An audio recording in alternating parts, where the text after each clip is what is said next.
21, and ask everyone to please rise for the Pledge of Allegiance. I pledge allegiance to the flag of the United States of America and to the republic for which it stands, one nation, under God, indivisible, with liberty and justice for all.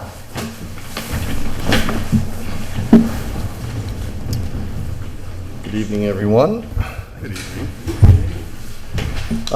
In accordance with the requirements of the open meeting law, please be advised that this meeting is being recorded and broadcast live over the Lunenburg Public Access channel on Facebook Live on the Public Access Facebook page, and will be able to be found on the Lunenburg Access YouTube channel within 24 hours after the conclusion of the meeting.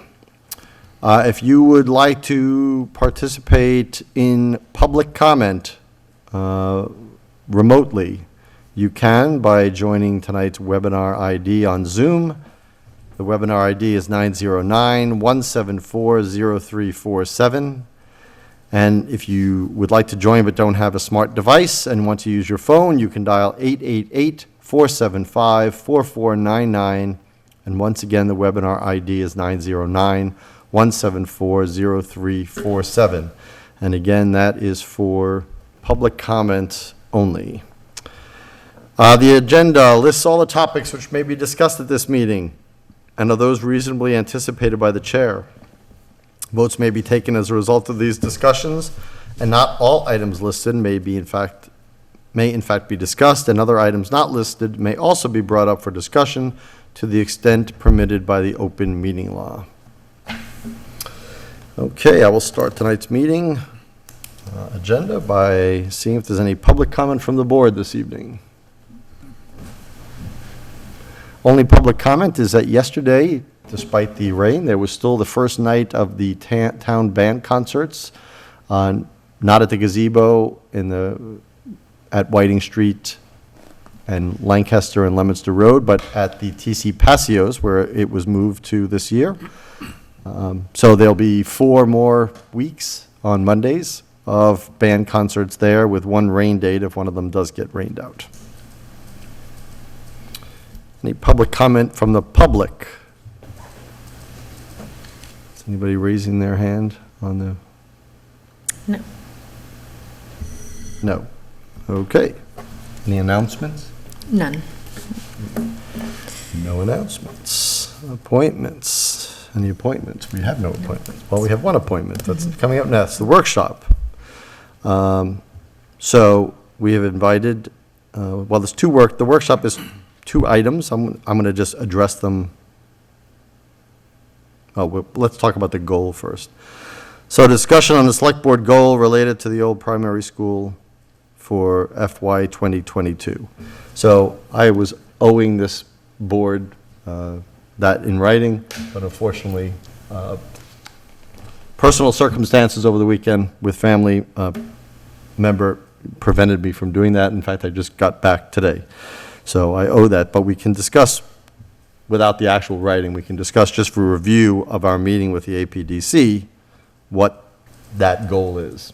So as we have discussed on prior meetings, we have discussed that we would engage with the RFP after the RFP is responded to. Now, the RFP that we're going to use for the article that was passed at annual town meeting is before us tonight too. The town manager made some revisions with some of the board members. And once we have that and we have a landscape architect to work with, we will discuss the project and the vision of the project. We will probably have a couple of interim meetings during that process. And after we review the final drawings that are presented, we will have public meetings specifically to get the public input and guidance and potential approval for the project in preparation for a warrant article when we have the whole thing ready with pricing and the public has been so informed, as well as other members of the community, especially, again, the APDC. So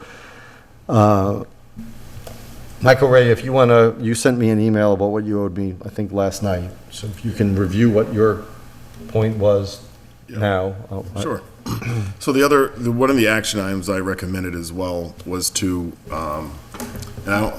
I never forget my phone, but I forgot my phone at home tonight, so I'm gonna have to go off of memory here, which is weird because that's like how life normally used to be. So there were a couple of points that I suggested in the action item. One of them was to review all town attempts to reuse the primary school. Thank you. Thank you.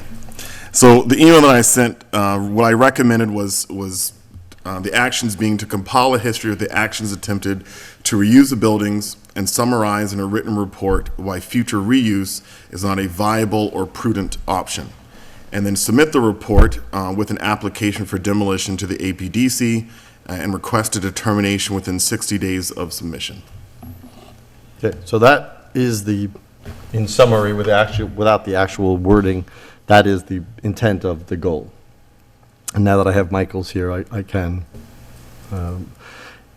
get it to you. I will not be at next week's meeting, but I'll get it to you for that meeting. So that is the backdrop, and that was the meeting, what was discussed to some degree at the annual town meeting when the warrant article for this item came up. So I'll use that as the backdrop for the next part of the workshop, which is meeting with the APDC, of which we have 2 members here present with us tonight. And to, again, more formal, I don't want to say more formally, but to continue a dialogue that we've been having to try to come to some best conclusion about what to do in regards to this for the town, the entire town. For those, just a very quick historical record, there have been several warrant articles about this building and about the property of this building in the past. One was to put it in the hands of the selectmen to authorize them to enter into lease or sale or reuse of that building to potential third parties, and that was rejected by town meeting. I think that was tried, actually I believe that was tried twice. And then once was the actual demolition of the building with nothing behind it, just to demolish the building. That also by itself was defeated.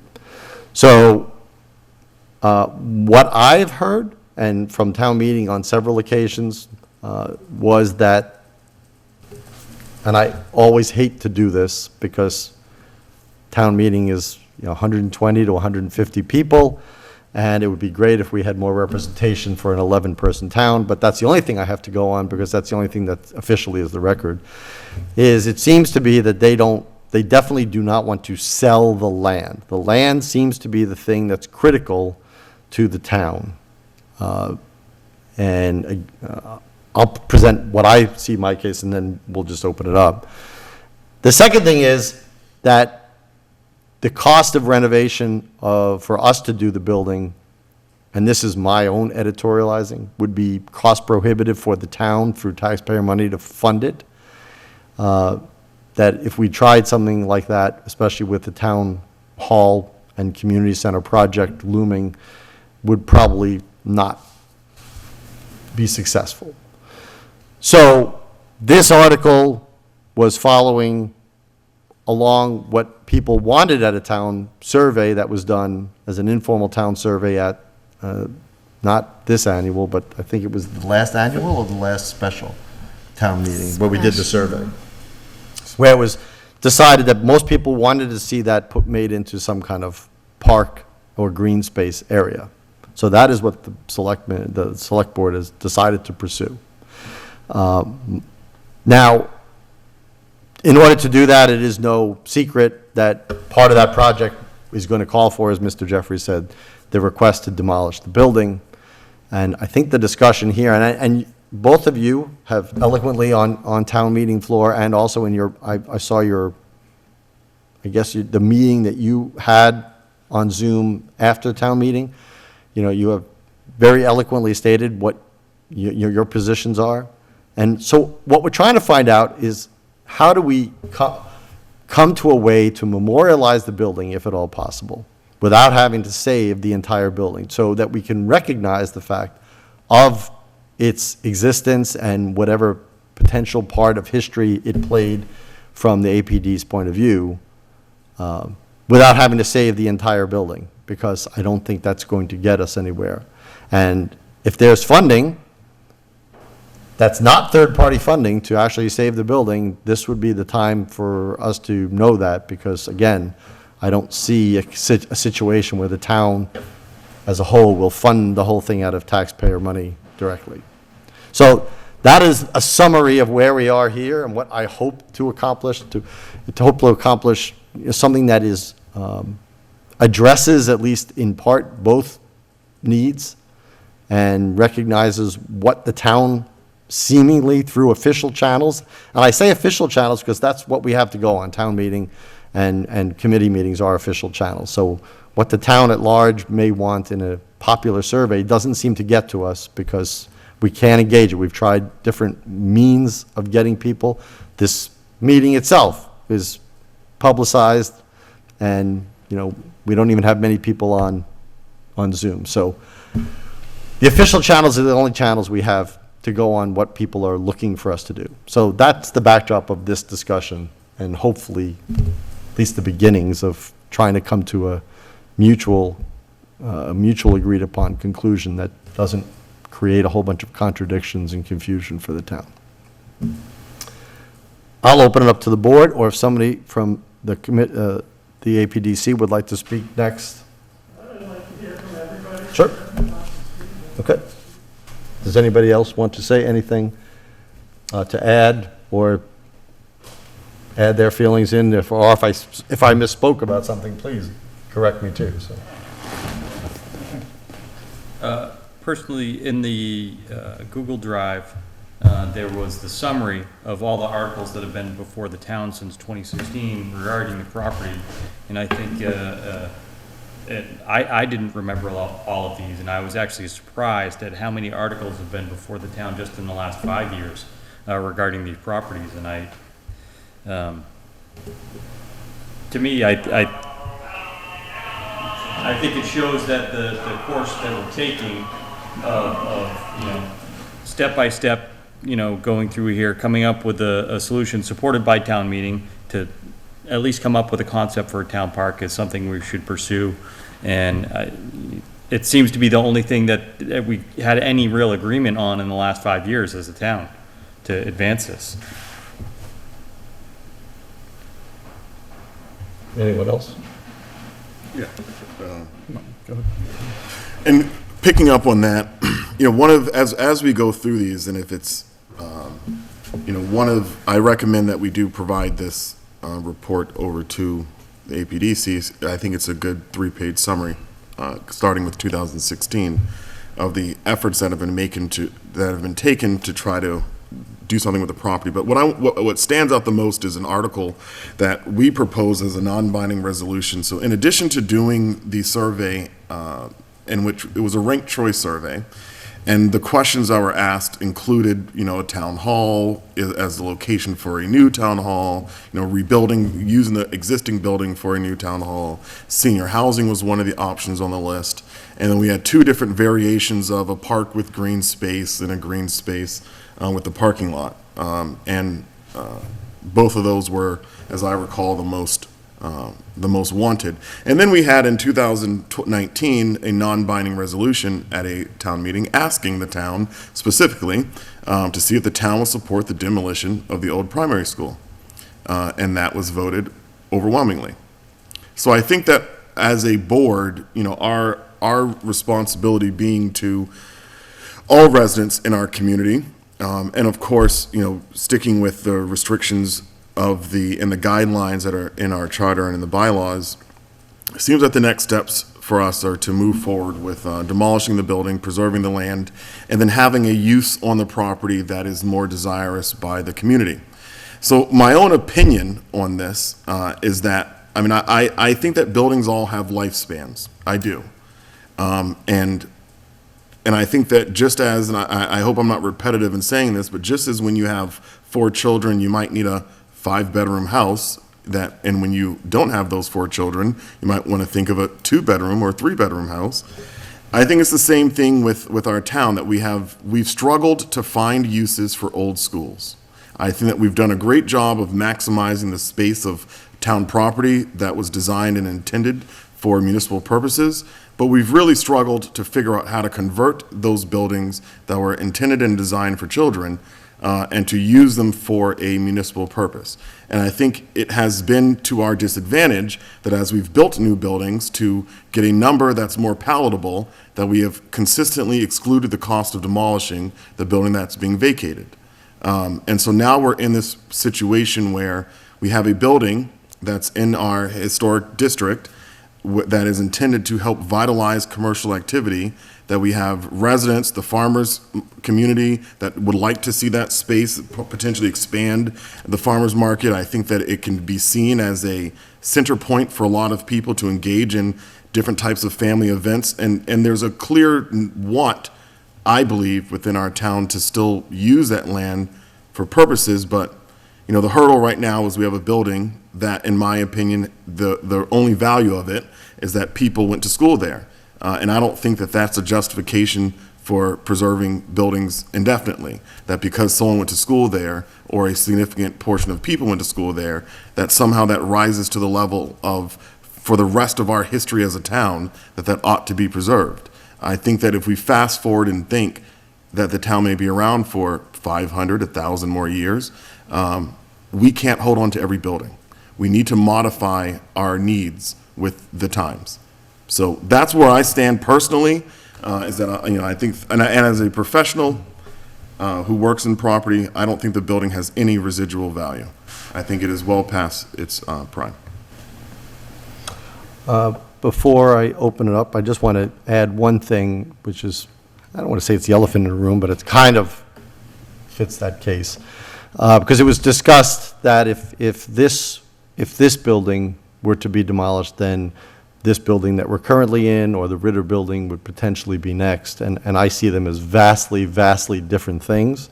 So I want to make 2 points clear from my own point of view. First of all, this whole process is not, I don't want this process to be an adversarial process as much as we can avoid it. That's, I mean, we have obviously differing charters in our what our duties and responsibilities are, and I understand that.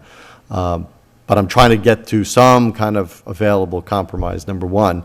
And number two is, I care about historic buildings as well. I mean, my wife served with one of your members on the Historic Commission, and I will fight to the death for this building and the Ritter, that nothing would happen to those. Those have way more historic value and importance in the town than I feel the primary school does, aside from its age. I mean, the history of the Ritter and the history of this building far surpass that, and I guess it's a matter of threshold maybe in viewing the parameters. So I just wanted to say that this is in no way going to be some slippery slope of a decision to be made, and I don't make it, from my standpoint, don't make it lightly either. So,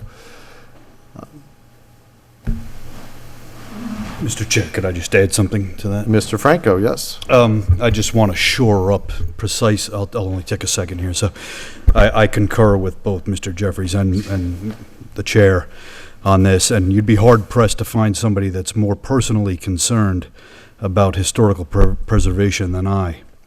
And I see the value of this building. I gave a talk with vice president of the Historical Society in April of 2019 at the library on the history of this building and the town clock.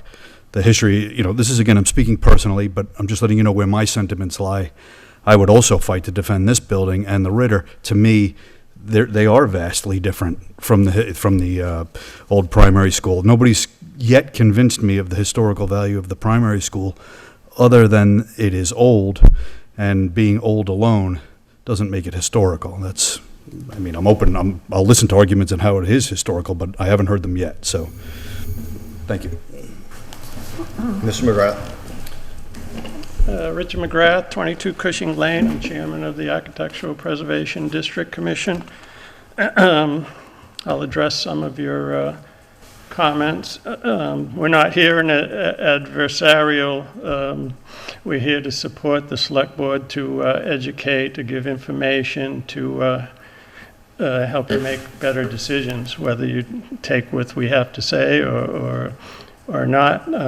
That's our role. We're facilitators of the Architectural Preservation District. We've come up with rules and regulations for the district, and we're facilitators of those rules and regulations, and we go by them. We're not attached to this building, we're not emotional about it, but there are items in the Architectural Preservation District bylaw that we follow, and rules and regulations of the district. I'd like to tell you something about myself first. We're not that familiar with each other. We're usually over there and you're over here at the same time, so. Just for official reasons? Yes. I've just been noted that you have a quorum, so I just ask you to call your, Didn't know we just had call a your quorum. meeting to order, that's all. Yeah, call to Official. order. Architectural Preservation District Commission has a quorum. Thank you. I've been on the Historical Commission for 22 years. The chair recently retired during COVID due to a lot of stress, and she was at retirement age, so suddenly she retired, and I was charged with the duty of being the chairperson, not by choice, but by duty. And I've been on the APDC since the beginning. I was urged to join to help establish it. I signed up for 6 months, and it ended up taking 2 years to finalize the rules and regulations with lots of meetings and lots of time.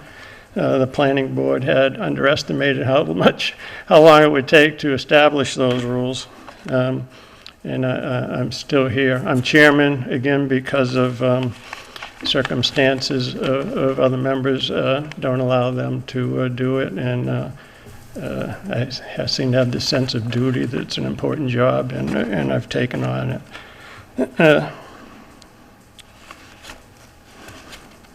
I'm an authority on brickwork, stonemasonry, and related trowel trades. I'm a master artisan. I had a trowel in my hand when I was 5 years old, and a tub of bricks and a tub of mortar that my father gave me to play with. He had a plan. I started working with him in summers at 12 years old. My first job was doing finish work on brickwork and masonry. At 16 at Monty Tech, when they were building it. I was apprenticed to my father at 17. I served a 4-year indentured apprenticeship, registered with the National Labor Board. I've been practicing my craft for 51 years. My father was apprenticed to my grandfather when he was 22 and served the same apprenticeship. Besides my father and grandfather, I had 2 uncles, 2 older brothers, and a cousin that were all bricklayers and stonemasons. My great-uncle Henry built the McGrath building at the corner of Mechanic and Main Street in Leominster, where the Bank of Boston is. It's one of the finest brick buildings in North Worcester County.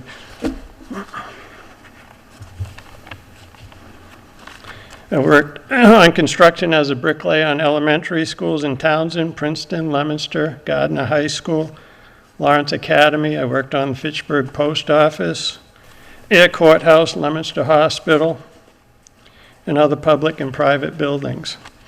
I worked 6 consecutive years in season doing restoration work on the early 20th century Academy Knoll School in Marlborough. I restored the brickwork at Lunenburg Street School in Fitchburg.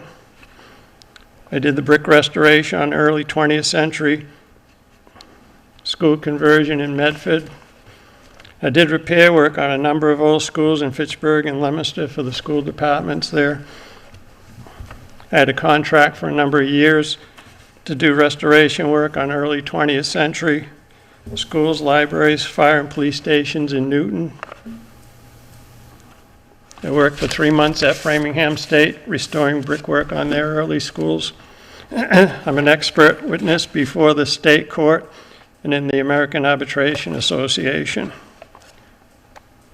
I and my family have worked for some of the wealthiest families in New England and for many mill workers in Fitchburg. The purpose of the Apd Bylaw: the Village District Bylaw opened up the residential area in town to business development. The APD was designed to protect the rural character and history against unbridled development in the center of town. The APDC mission is to enhance the historic character of the APD and the town in general. Under 1.3.2 in the APD bylaw, under definitions, demolition by neglect. Demolition by failing to neglect roof, siding, foundation, and any other aspect that requires upkeep, which could ultimately result in the contributing property being condemned.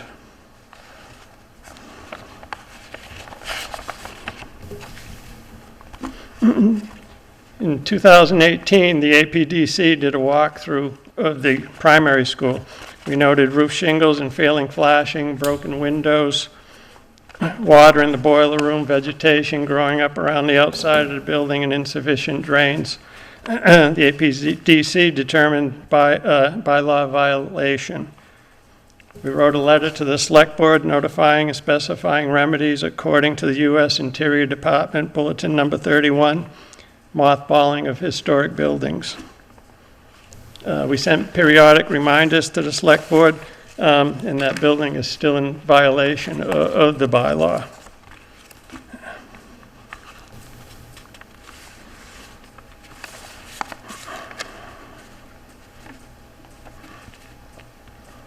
Seven years ago, I spoke with Mike Savageau about the chimney on this building and noted to him that the chimney was in danger of collapsing, that it was rotten. He mentioned it to the town manager at the time, not Heather, that it was a problem. And he reported back to me that they weren't ready to fix it at this time.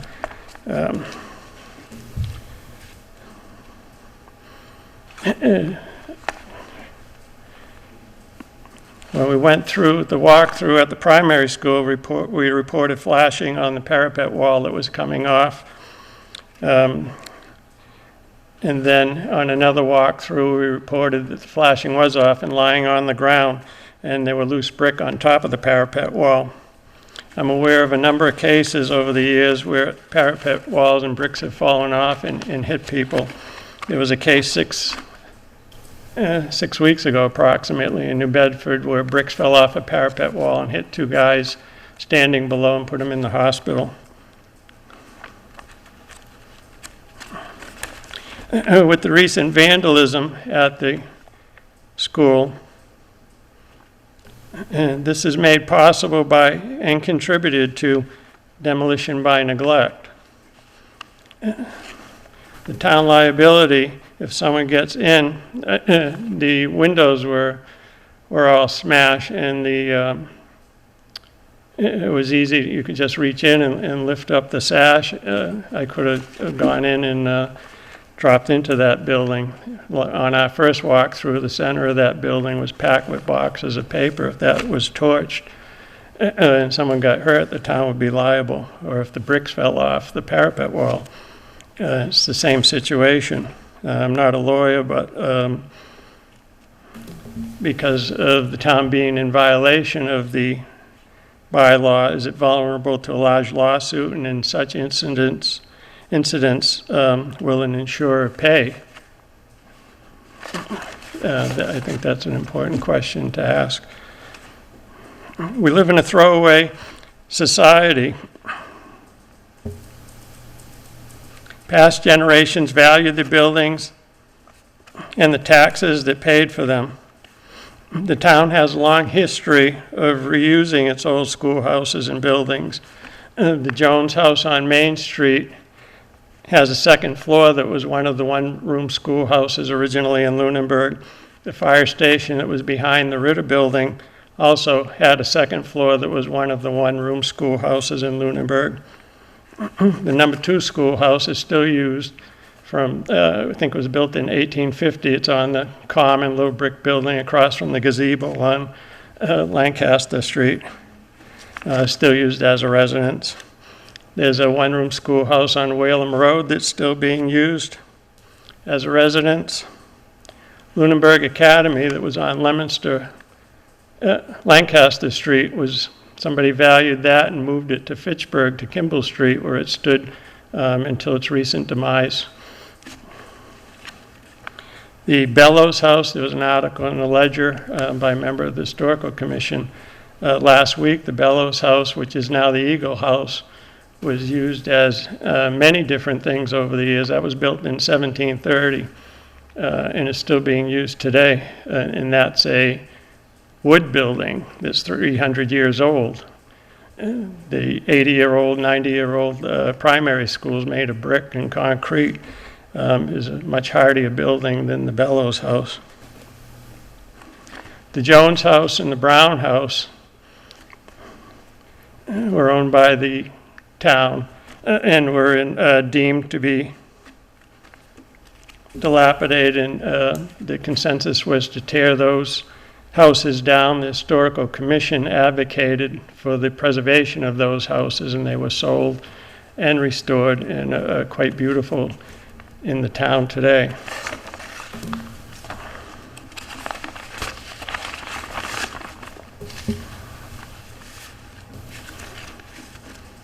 Other communities have valued, excuse me, and repurposed and reused their old schools and buildings for art centers, art studios, business, housing for the elderly, affordable housing, and veterans housing. Fitchburg presently plans for B.F. Brown Middle School, Academy Street School, and city stables, as well as the Summer Street Fire Station, all late 19th and early 20th century buildings for reuse as housing, artist studios, and other uses. The City Hall was from about 1850, I think, and was recently renovated and reused. Leominster, the 1904 Carter High School was 30 years vacant and neglected, and was thought that it was necessary to tear down. Restoration was completed on that building by Nucor, a nonprofit, in 2018, and is used as housing. Winchendon is in the process of repurposing 4 old schools, some for veterans housing. And there's numerous other examples going on at this time and in the past. The need for elderly housing in the town is a lot. I know people that have been on the waiting list for elderly housing for over 2 years and are having a hard time maintaining the houses that they have and paying the taxes on them. There's definitely a need for elderly housing in the town, and that could be repurposed for that. Historic buildings simply don't wear out. On the contrary, although all the structures may require updates of windows, roofs, doors, and mechanical systems in order to serve a new purpose, the buildings themselves can last indefinitely. Repurposing buildings has been shown to be greener than demolition, saving landfill waste and energy used in demolition. Tearing historic buildings down has been a costly mistake for our architectural heritage, our history, and our pocketbooks. On the buildings that have been restored and used as elderly housing have been done with largely with public money, grants, charitable foundations. If you Google the Carter Junior High School in Leominster, lists the participants that funded that building. Other buildings have been, developed by nonprofits, and the land has been deeded to the towns for use.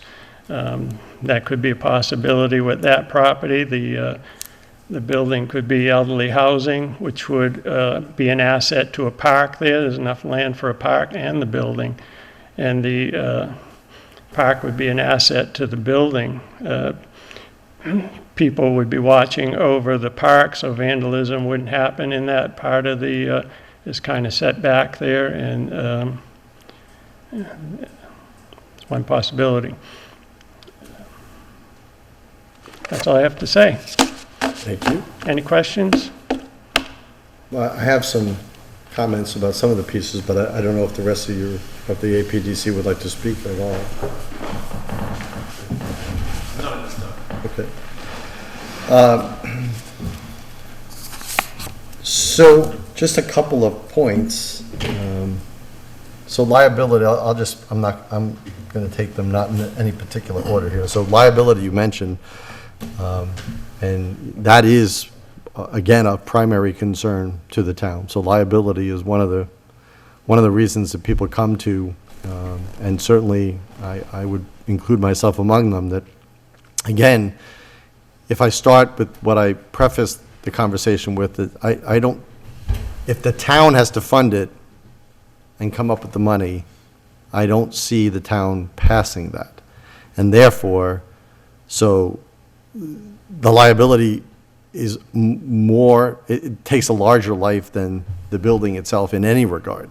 Because, again, I can't fix things that we don't have money for. It's not like the select board has the ability to spend the money without town meeting approval. We don't. And that would have to be part of a project that would be larger. Now, the demolition by neglect, I would point out to people, and this would be a reminder to your committee, that the APDC and the village district didn't even exist until this building was vacant already, probably someone around 7 to 8 years into it. So it wasn't like we knew about this going into it. And I should preface that even by saying, when it first became vacant, the idea of elderly housing was brought to us by a gentleman out of south of here.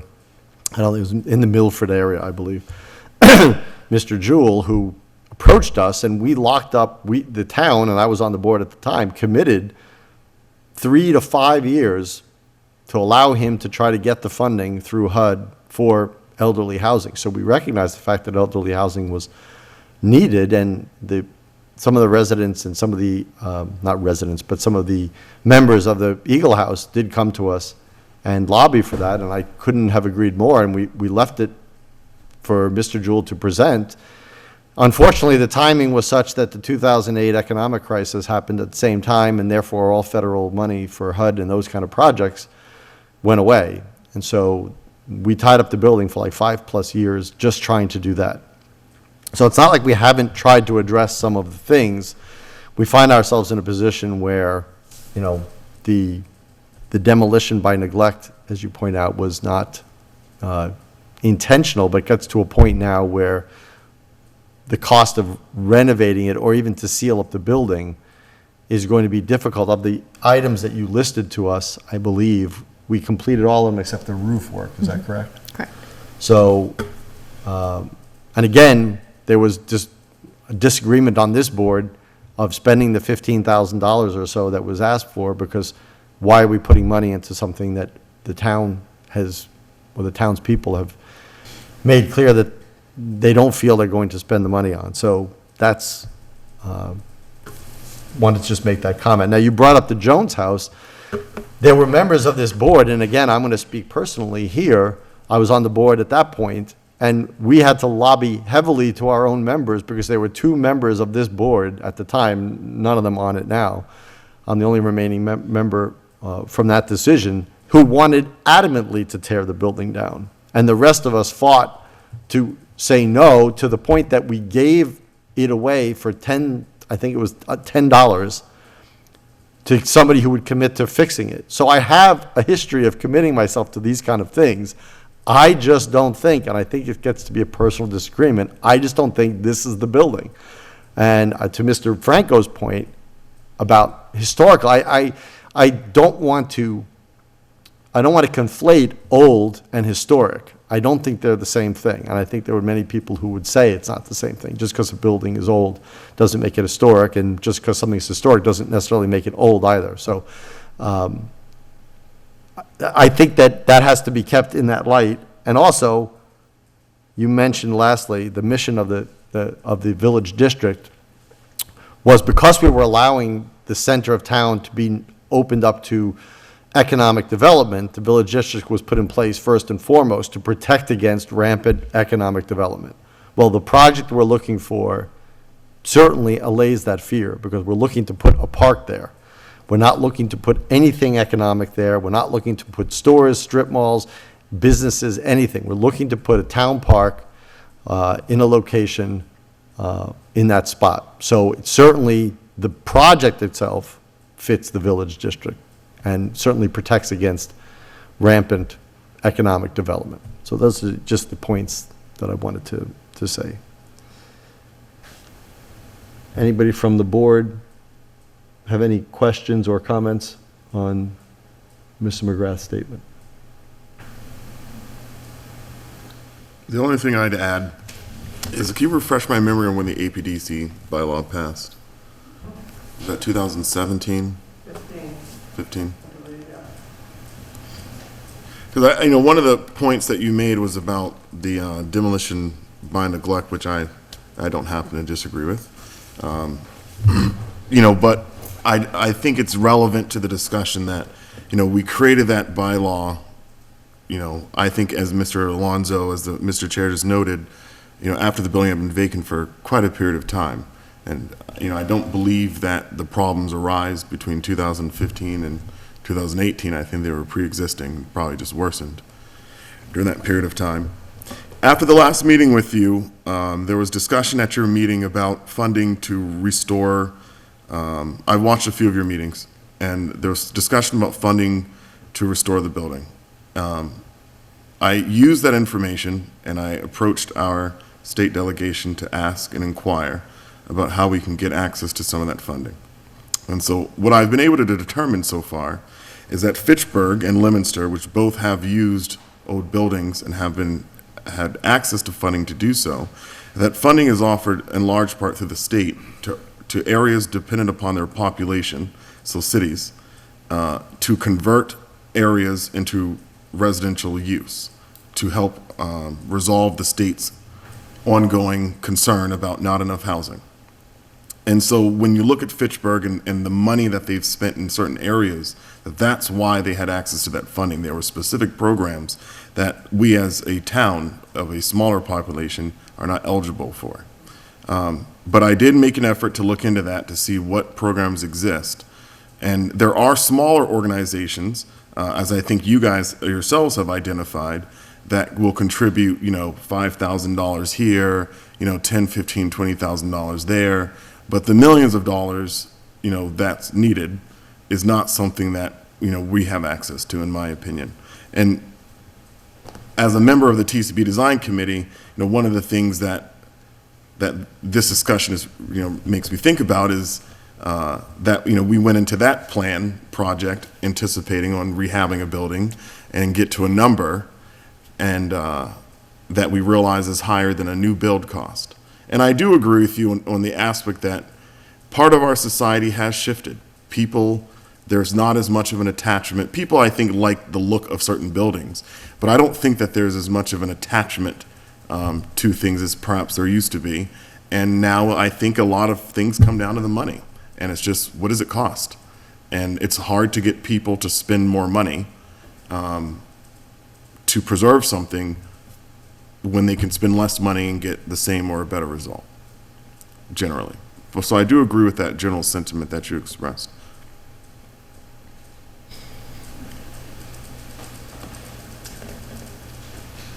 Members of the board?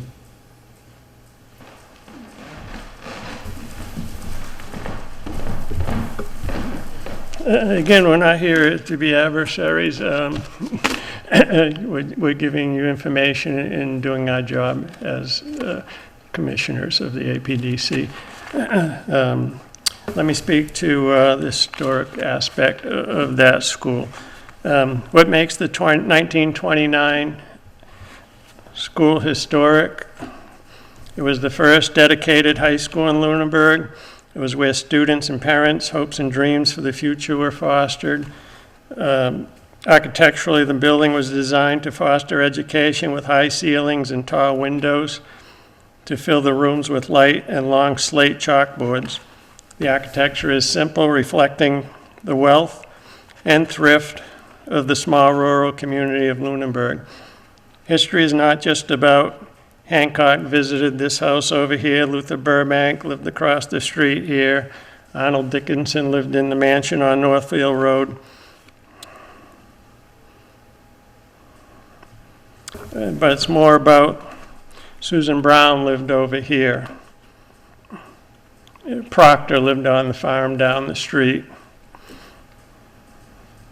History is about the common folk, more about the common folk, without who the notables could not be recognized. Thank you.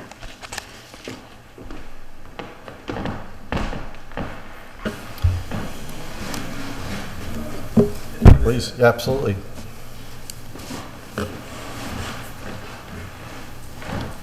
Mr. Dwyer. Cullen Dwyer, Apdc Vice Chair, 76 Main Street. So yeah, I think just to answer to a lot of this conversation, it's the opinion of this board that the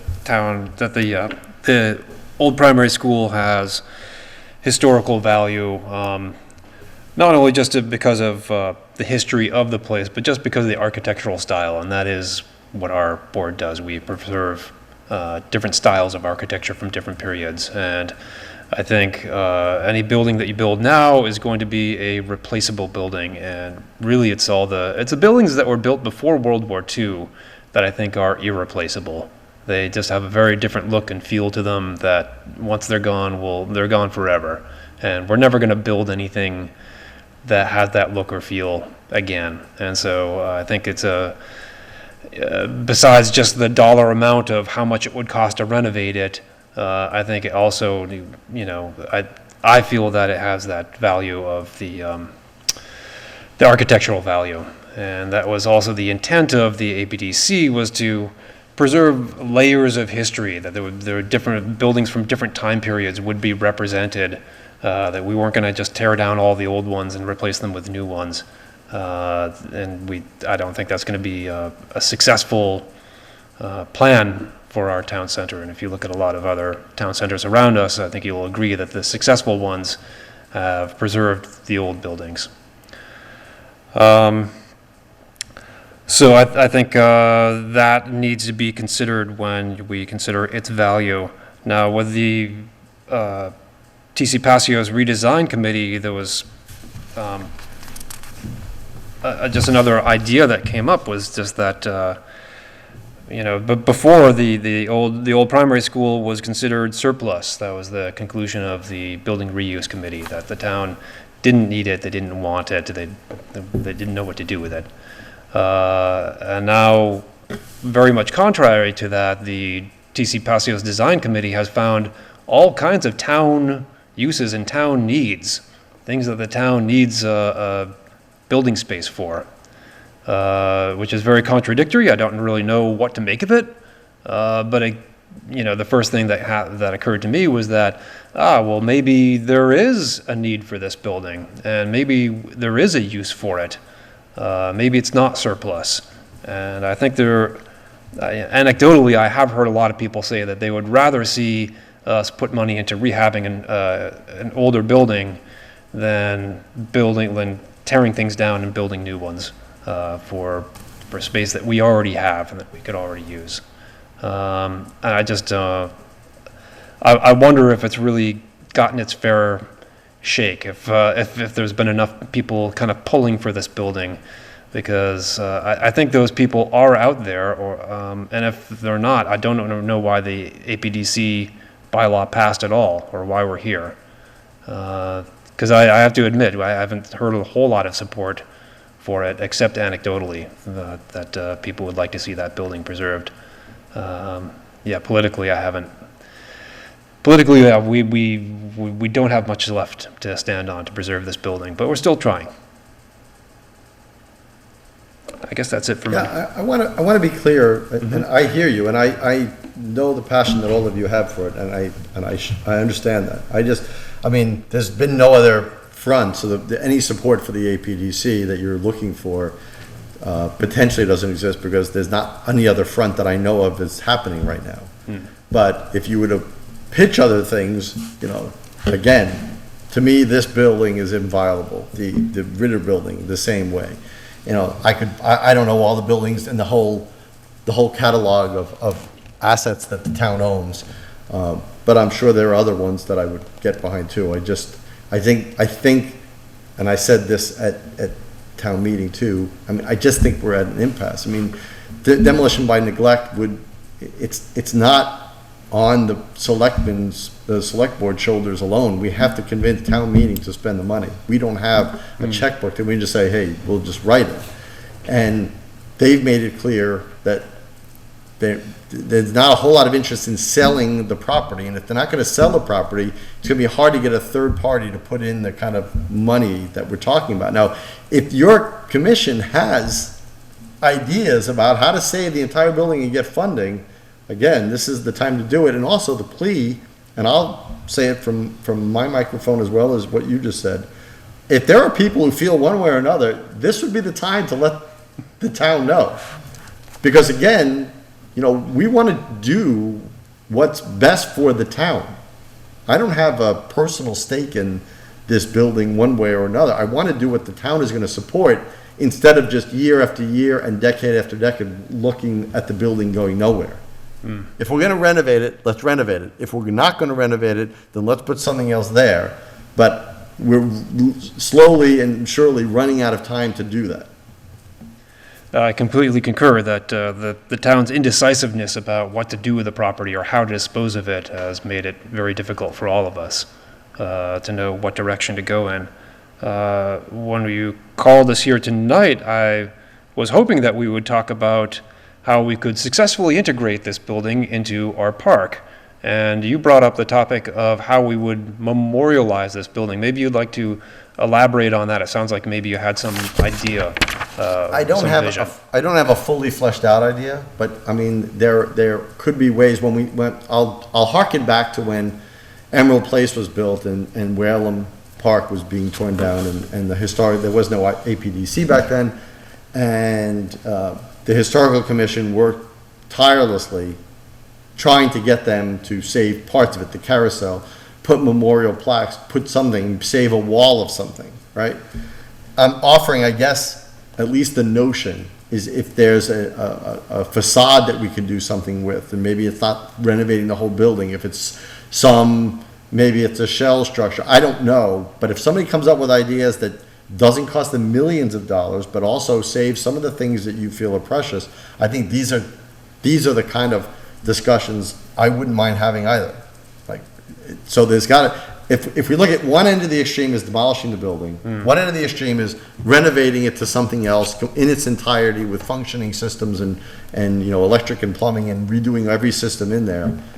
Maybe there's something in the middle. Maybe there's something in the middle that says, hey, this building exists, here's something that we can do with it, this is how it can be made part of it. I'm all ears. I don't have a plan for that, but I'm not against the idea of that either. Mr. Franco. Mr. Chair, thank you. Yeah, it's interesting because as this whole discussion was going on, and even prior to this, I had thought about the idea, again, not a fleshed out plan, but maybe something to explore. Something like retaining a facade, the entryway, and 15 or 20 feet to the left and the right, just a wall, essentially, that, and then maybe images of it somewhere, images of the full building, sort of like a Roman ruin in a way, a preserved Roman ruin. Be like a folly then, yeah? Yeah, so, I mean, maybe something along those lines, and I just want to say, and I'm just to harken back a little bit, but I do find compelling because I'm very into history and I'm into architecture and I'm into historical architecture. I found compelling the argument that history is about the common people. That's true. We only hear about ordinary people that did extraordinary things and then they became extraordinary people because of that. And preserving architecture from different periods. I'm sympathetic to that as well. I do find these statements by each of you compelling, if not entirely convincing, but compelling. And certainly they do tug at me a little bit. But there is this dichotomy that exists within me. While I'm very sympathetic and even sentimental about these things, I'm also pragmatic, and if there's a limited amount of resources and 3 things to deal with, and we know we can't do all 3, I'm just throwing that out there as a hypothetical. You have to prioritize, and to me, that's the lowest priority building as far as preservation goes. But anyway, there it is. But if somebody could develop something on the facade idea, I'd love to see some kind of plan on that. I don't want to speak for the rest of the board, but so I wanted to include you in the conversation, though the rest of the board is not at the microphone. I believe we did discuss the possibility of having some sort of an open air shell structure that might be useful, particularly if there was a roof on it. That might be a useful element of a park. Yep. That somebody might want to be able to set up stands so that they'd be protected from weather or something like that. You did. That was, And I okay. thought that was a great idea. All right. An open-air farmer's market. And we certainly would, I think we would all agree that that would be far better than entirely demolishing it. Well, these are the kind of, so when the chair of your commission asked me what this is about, that's what I thought the dialogue would come.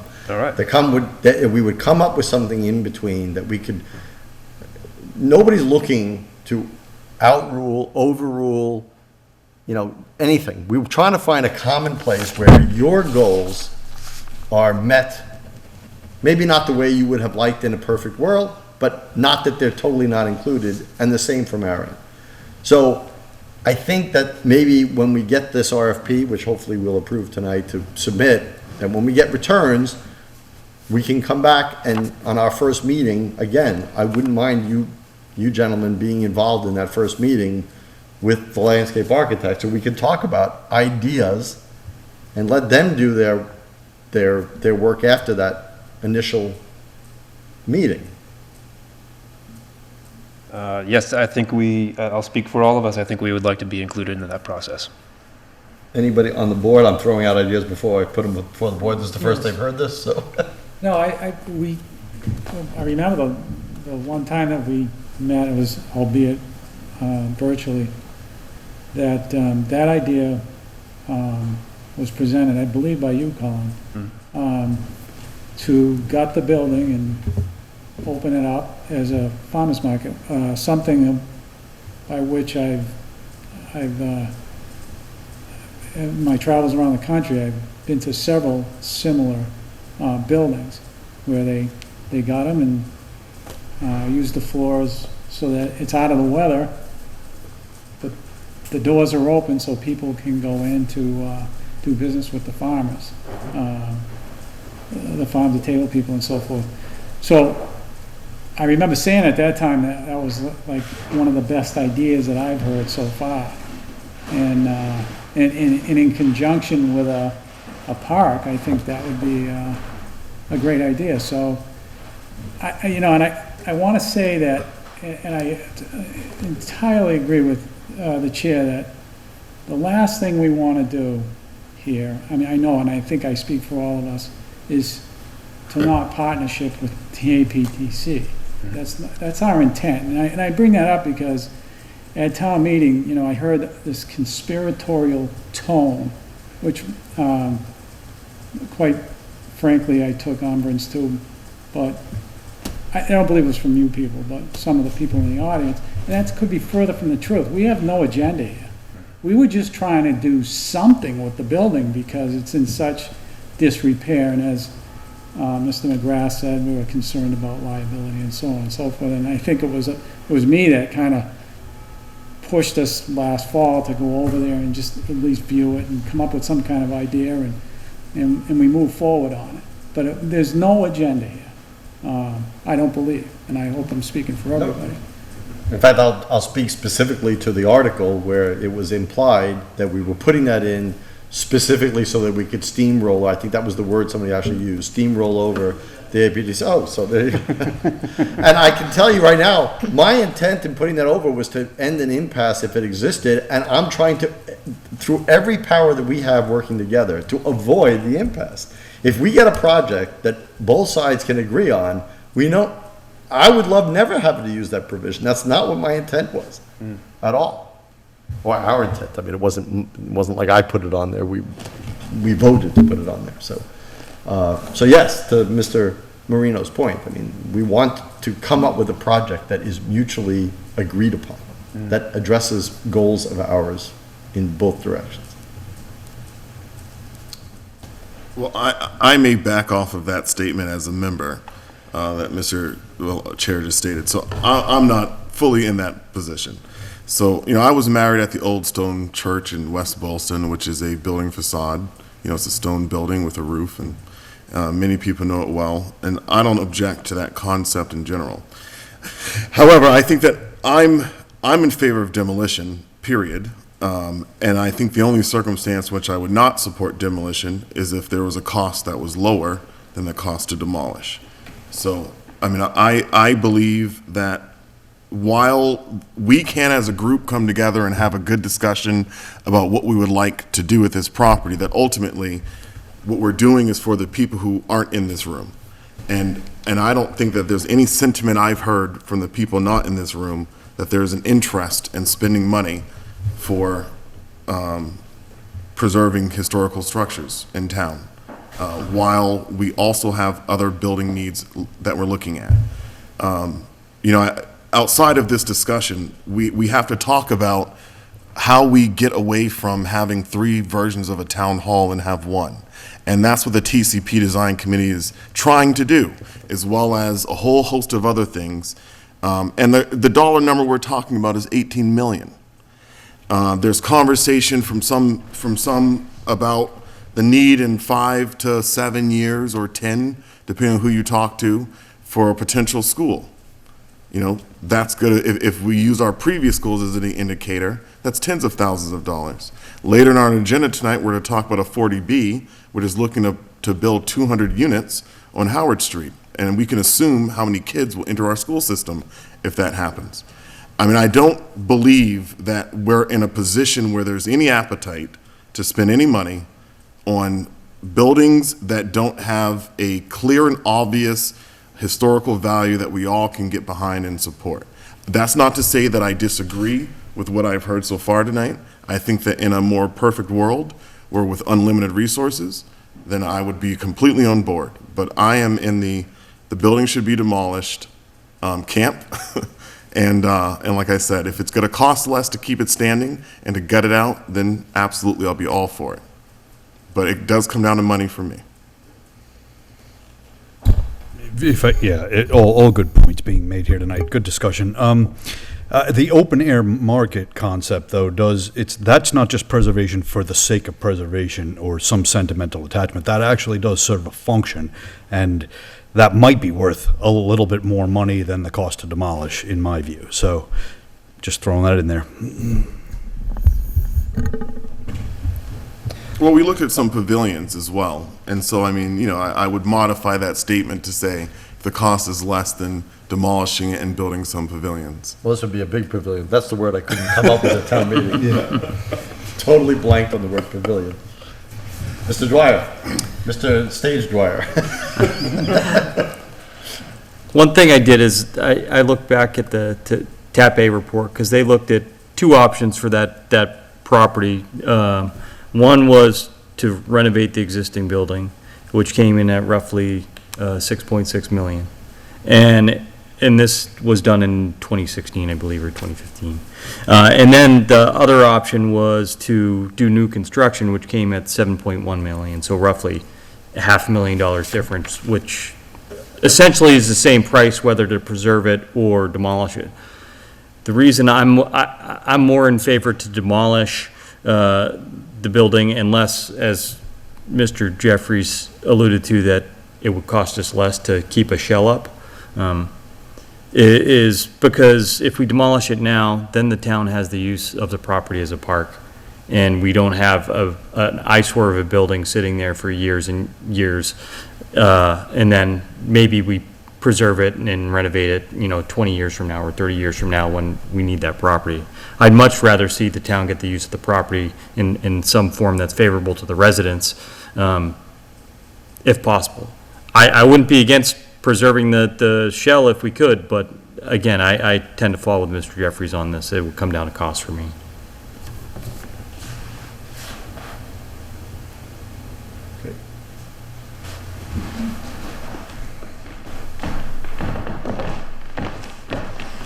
I'm fully aware of all your points of views and appreciate them. I know you're dealing with the public. We're here to advise you from the point of view of the APDC and the bylaw. Whatever you do, it has to follow the rules of the bylaw. We have to follow the rules and regulations of the commission for the district. It's not what we want personally. If we want, the facade, you're going to save the front facade, make a pavilion out of it or whatever. We have to go, we might like that, but we still have to go by the rules and regulations of the APDC, which might not allow us to go there. Well, I would ask, in preparation as we go out to the RFP, if you would review those, because it would be, I think it would be counterproductive to say, hey, let's go that route, only for you to say down the road that, well, you know what, the APDC bylaws don't allow you to do that. Right, So, yes. So while the RFP is out, at your next meeting or meetings, I would ask that you review that and see if there is something that your commission feels has enough leeway to do that, again, to, at least substantiate some of the tenets of what you're trying to do in architectural preservation, and maybe is not everything you wanted, but still fulfills the heart and soul and some of the principles. That's what we're trying to do. Yes. Yep, I fully understand. And we will take that up at our next meeting. I want to take this time to thank you all for coming. I think it was a very good discussion, and I think, again, after town meeting where some things got potentially a little out of control with comments, it's nice to have a discussion with people where, people listen to each other, they hear each other, and I understand where you're coming from in your bylaws, and you understand where we're coming from, and again, working to come up with a common project in not too long a time. That's really, the time frame is everything. So, Yeah. so when we get this back, when this goes out the RFP and we get it, we will make sure that you are invited to our first meeting when we can talk about concepts, and hopefully at that point, you will have had this discussion about whether this idea that we discussed a little bit at the end is even possible. Yes, I think so, yeah. And we should talk more often. There's a lot more things going on in town and coming up Yep. that And feel free to. we're Mr. involved with that. Good communication Yep. works to the benefit of both of us. And Mr. Chair, if there's something that you want us to note that we haven't, please, you send me an email, let us know, come in public comment. Be more than happy to discuss it with you. Excellent, great. Thank you very much. Thank you. Good night. Thank you all. Thank you all. Thank you. Mr. Chair, before you move to the next item, Mr. Jeffries. I noticed that we have a growing audience on our Zoom meeting and in person. I'm not sure if anyone wanted to make a public comment or if you'd entertain I that. think that has to do with that. I think they're here because of this. Yeah, I think they're here because of this next item.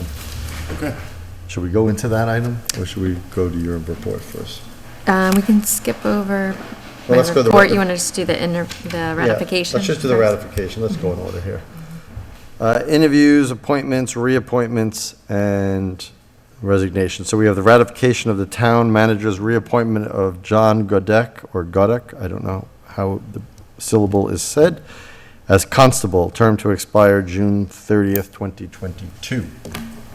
I'm assuming that's in our Google Drive. It is.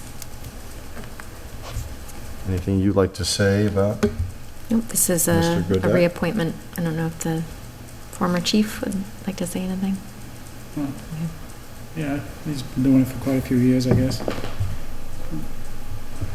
No issues that I know of. Okay. Good guy. And none that I'm aware of either. Okay.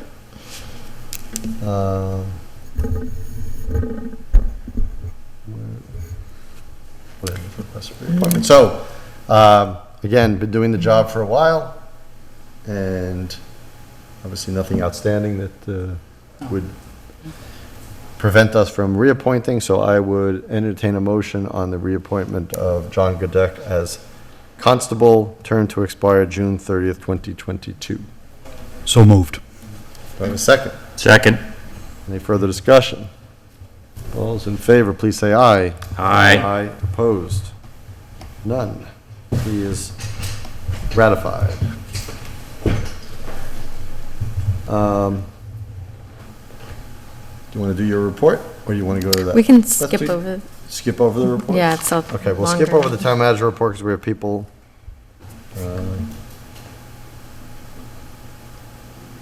So discussion on creating, so we have current business, discussion on creating a uniform policy on placing sanitation equipment on town-owned property. So, there was some discussion about this, probably a couple of weeks ago now, regarding a porta potty that was at Marshall Park that was in less than steadily sanitized condition, that people posted pictures about, and it was determined that the town did not put it there. Organization that uses the park placed it there, but that use was, they were completed for the season, but it wasn't locked. And so there was a whole discussion about maybe we need to have a uniform policy about if somebody's gonna put A, dumpsters, B, porta potties on town property, that whoever is in care and custody of the property, whether it's parks, whether it's conservation, whether it's the town, that we have some uniform policy about who gets to approve them, how they have to be inspected. If one group is doing it for their own benefit, that maybe it needs to be locked for anybody else, so they are fully responsible. Because in the end, the town is responsible from a liability standpoint for the sanitation of things like that. So I asked this be added, and I think some members who may be adding, I mean, I think some like Parks Department are on the Zoom. But that's what's open here. So as we look at maybe conservation land, maybe want to put some porta potties in some of the areas of larger properties. They don't have them right now, I don't believe, but if they would, again, just set some basic principles that all those committees, commissions can follow. So first, I guess, how does anybody feel about that? Because I don't think we have any existing policy about this We do not. in anybody's. So neither parks, nor the town through the select board, nor the conservation commission. To me, it makes a lot of sense, because then at least if we set up, say, someone has to get a permit to put a porta potty on a piece of town property, then we have some way to follow up and there's some accountability, because we know who put it there, we have contact information, all that, and yeah, otherwise, town's left dealing with a situation, scrambling to, through the phone tree, trying to figure out, who put it, the porta potty where, or whatever. So I think it makes a lot of sense to set a simple policy. Does the Board of Health weigh in on any of that prior to that? Well, they would have to, yeah, they should have to weigh in as well, I assume, yeah. I mean, do they do it now before somebody's allowed to drop a porta potty on a? That's a good question. I mean, I think in this case, I think it was the Little League put the porta potty in question, and I am completely blind about how that, how they got authority to do it and who they had to go through. I don't know. So I don't know that there is or isn't a policy or procedure. And if there is, I don't know who they went through either, but that's what this is trying to clarify. You have one raised hand from Karen Menard. Yeah, before, Yes, Mr. Jeffries, before we go. yeah. I'm never a fan of, I'm always hesitant with any new regulation, because I'm always wondering why we're regulating. I mean, I think that we may, I think, I saw the photos online. They were pretty disgusting, all right? I mean, they were pretty gross. On the other side of this, they're there because we don't have bathrooms on our property. I mean, and so, I mean, before, that's the problem. I mean, we don't have public bathrooms anywhere. So that's, to me, what we, if we're gonna create some, if we're gonna put our collective energies in a direction, I think we should put our collective energies in the direction of how do we start putting bathrooms on public property? So that way they're accessible. Because, you know, obviously the kids needed somewhere to use the bathroom, you know? And clearly people in the community needed to use it too. And it had more use than their maintenance schedule. So, I mean, I think we were just made aware that there's a need that we're not filling. And is there a prudent way to fill it? In terms of, you know, have we had this issue before to any of our knowledge? I don't believe that one unfortunate incident is reason to create a policy for the future. I mean, if we've been doing this as a community for a long time and, you know, I think we can address the bathroom shortage. I don't know if we need to have a policy. I'd like to hear from the Parks Commission. I'd like to hear from the parents who send their kids to Little League, you know, to see what they want. Do they even want porta potties, you know? I think this is on the Parks Commission's agenda for tomorrow night, for their meeting. So are we premature in our discussion? I took the opportunity of something that was, I think, of a serious enough nature. We're not talking about that somebody planted a tree somewhere where they shouldn't. This is a sanitation issue, and it's a child sanitation issue. So it's something that's serious. Now, your point about public bathrooms available at town properties, I don't necessarily disagree, but we have lots of properties. And how long is it going to take us to get from no durable restroom facilities to these places, even if we wanted to build them? So we still got to come up with porta potties because that's what's used in these places. So we still, I don't see that we're going to be spending an enormous amount of resources coming up with a policy. We're not going into the porta potty business. We're just saying, before you put one there, you have to let the people who are putting it there know that they're responsible, that these are the things that have to be followed. And that seems perfectly reasonable. I mean, regulations are there to protect against things like this. Yeah, I think though, that, I mean. Well, you make it sound like the government is coming down, like, well, oh my God, now we're regulating porta potties. No, but I think I'm saying though, you know, if someone's at the park cutting the grass every week, they can check the porta potty that's sitting there. That, you know. They can't, it's private property, that's the problem. You have, We have a company that comes in, it's their responsibility. You could argue that they don't want people touching their stuff, that's the whole problem. but I guess what I'm saying though is if we have people already at the park, that I think someone can look into a porta potty to see if it's clean or not, call the number that's on the side and tell them to come clean it, or reach out to the parks director who has oversight. This happened at a park. We have an elected body that looks at parks. I'd like to see what their response is to this dynamic before we go down this road. We are, the chair of that commission has their hand up, and we'll ask her in a second as soon as if anybody else would like to speak beforehand. I will say that, for me personally, if we're gonna, as Mr. Jeffries pointed out, we don't have public facilities at these parks, so I'm very interested to see what the Parks Commission, how they weigh in, and whether they think, okay, we don't have permanent facilities there, but maybe seasonally that we do, the town funds, you know, temporary facilities, porta potties that are put on a managed schedule based on the volume they anticipate. So, you know, maybe during spring baseball season at Marshall Park, they have 2 or 3 porta potties out there that are emptied every couple of weeks based on their volume. Something like that seems perfectly reasonable to do, and I'm interested to hear their input. Are there any town properties other than parks that would necessitate the use of? Well, conservation could possibly have one. Again, you could have things at the trailheads that you may want to have porta potties. That we don't have them right now, but I can foresee that maybe they would want them at some point. I'm just saying, I mean, the point is that if you're going to put something like that, that has to do with health, that we just have something that broadly regulates who's responsible for what and how they get there, that's all. You know.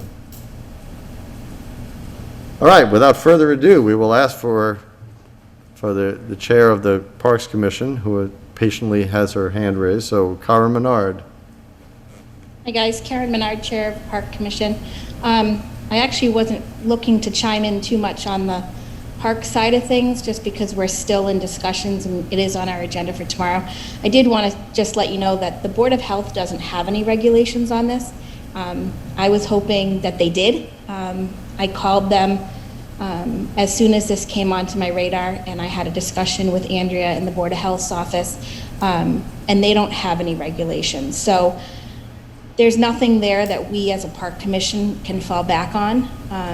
So we have to start from scratch, basically. So there is no Board of Health regulations at this point. Do you feel that it would be beneficial, the proposal of having some common ground policy that extended to the care and custody properties of parks and conservation in the town at large? Do you think that's establishing a policy with the Board of Health is a good idea? Personally, I do think it's a good idea. As you said, this porta potty is rented by the Little League, and I had spoken with the president of that committee, who had said their contract or their supplier, vendor, I don't know what you want to call them, just wasn't great this year at keeping up with it. About a year ago, there was an issue with Marshall Park's porta potty as well. Mr. Passios had gone down to that field and actually found the porta potty on its side, and I believe we tried calling the number. By we, I mean our recreation director tried calling the number, and she struggled to get somebody to come out and take care of it. So I think at a minimum, there needs to be some sort of policy or expectation in place that groups that are allowing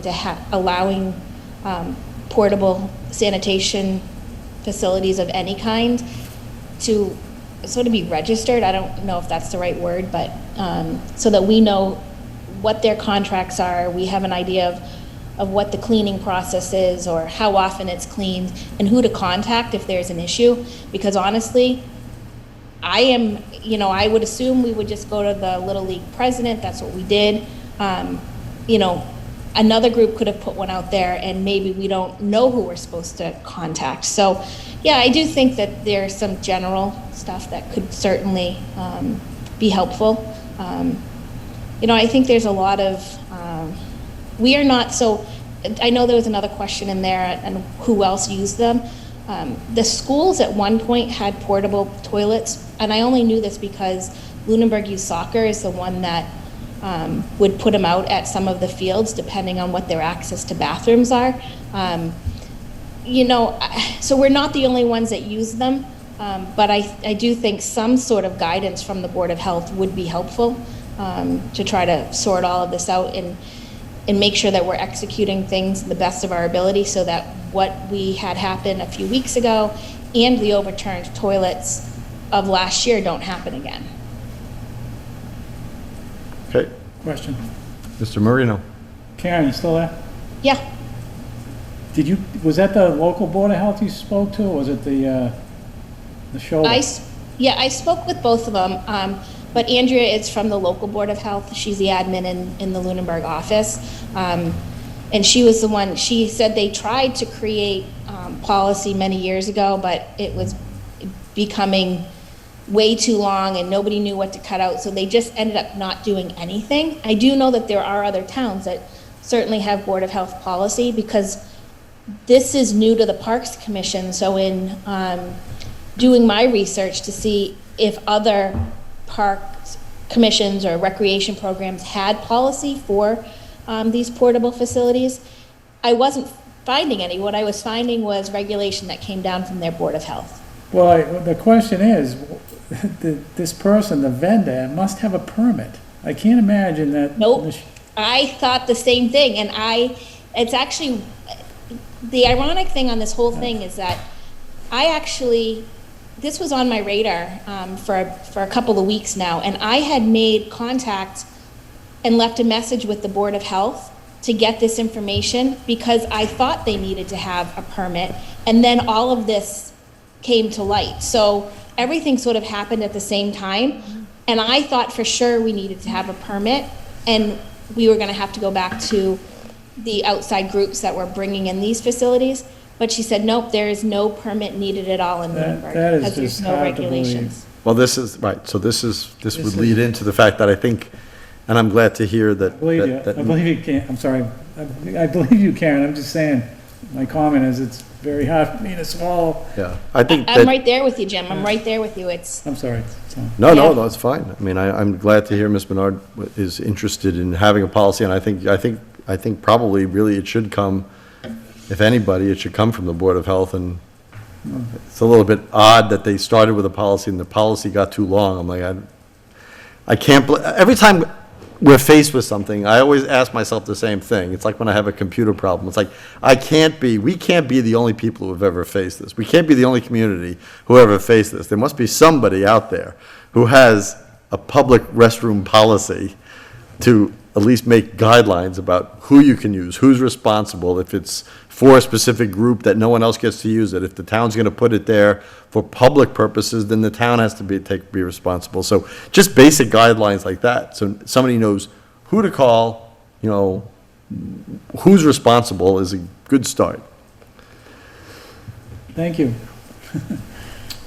Anybody else have anything to add to this? I think we did not address this with the Board of Health, and I'm glad that we got this kick-started, but we should probably ask this request of the Board of Health and start there before anything. They are, again, another elected body, so it would have to be adopted by everybody. If they came up with a regulation and the other bodies, like the Parks Commission or the Conservation or the town, just said, hey, and we adopt a policy and we're going to refer to the Board of Health policy of Lunenburg for any placement of sanitation facilities. And by the way, so porta potties is one, but dumpsters is another problem, because if you put dumpsters in places, then they're almost always misused and people in the public start dumping things there and it just gets to be a mess. So it would include that, but I think it's not as serious as the porta potties, especially when it comes to children's programs. Is somebody else raising their hand? Oh, Mr. Beardmore. I'm not used to looking for people live. You gotta come up with a little red hand or Am I something. the first blue public hand. commenter post-COVID? I think Good evening, Peter Beardmore, 282 Pleasant Street.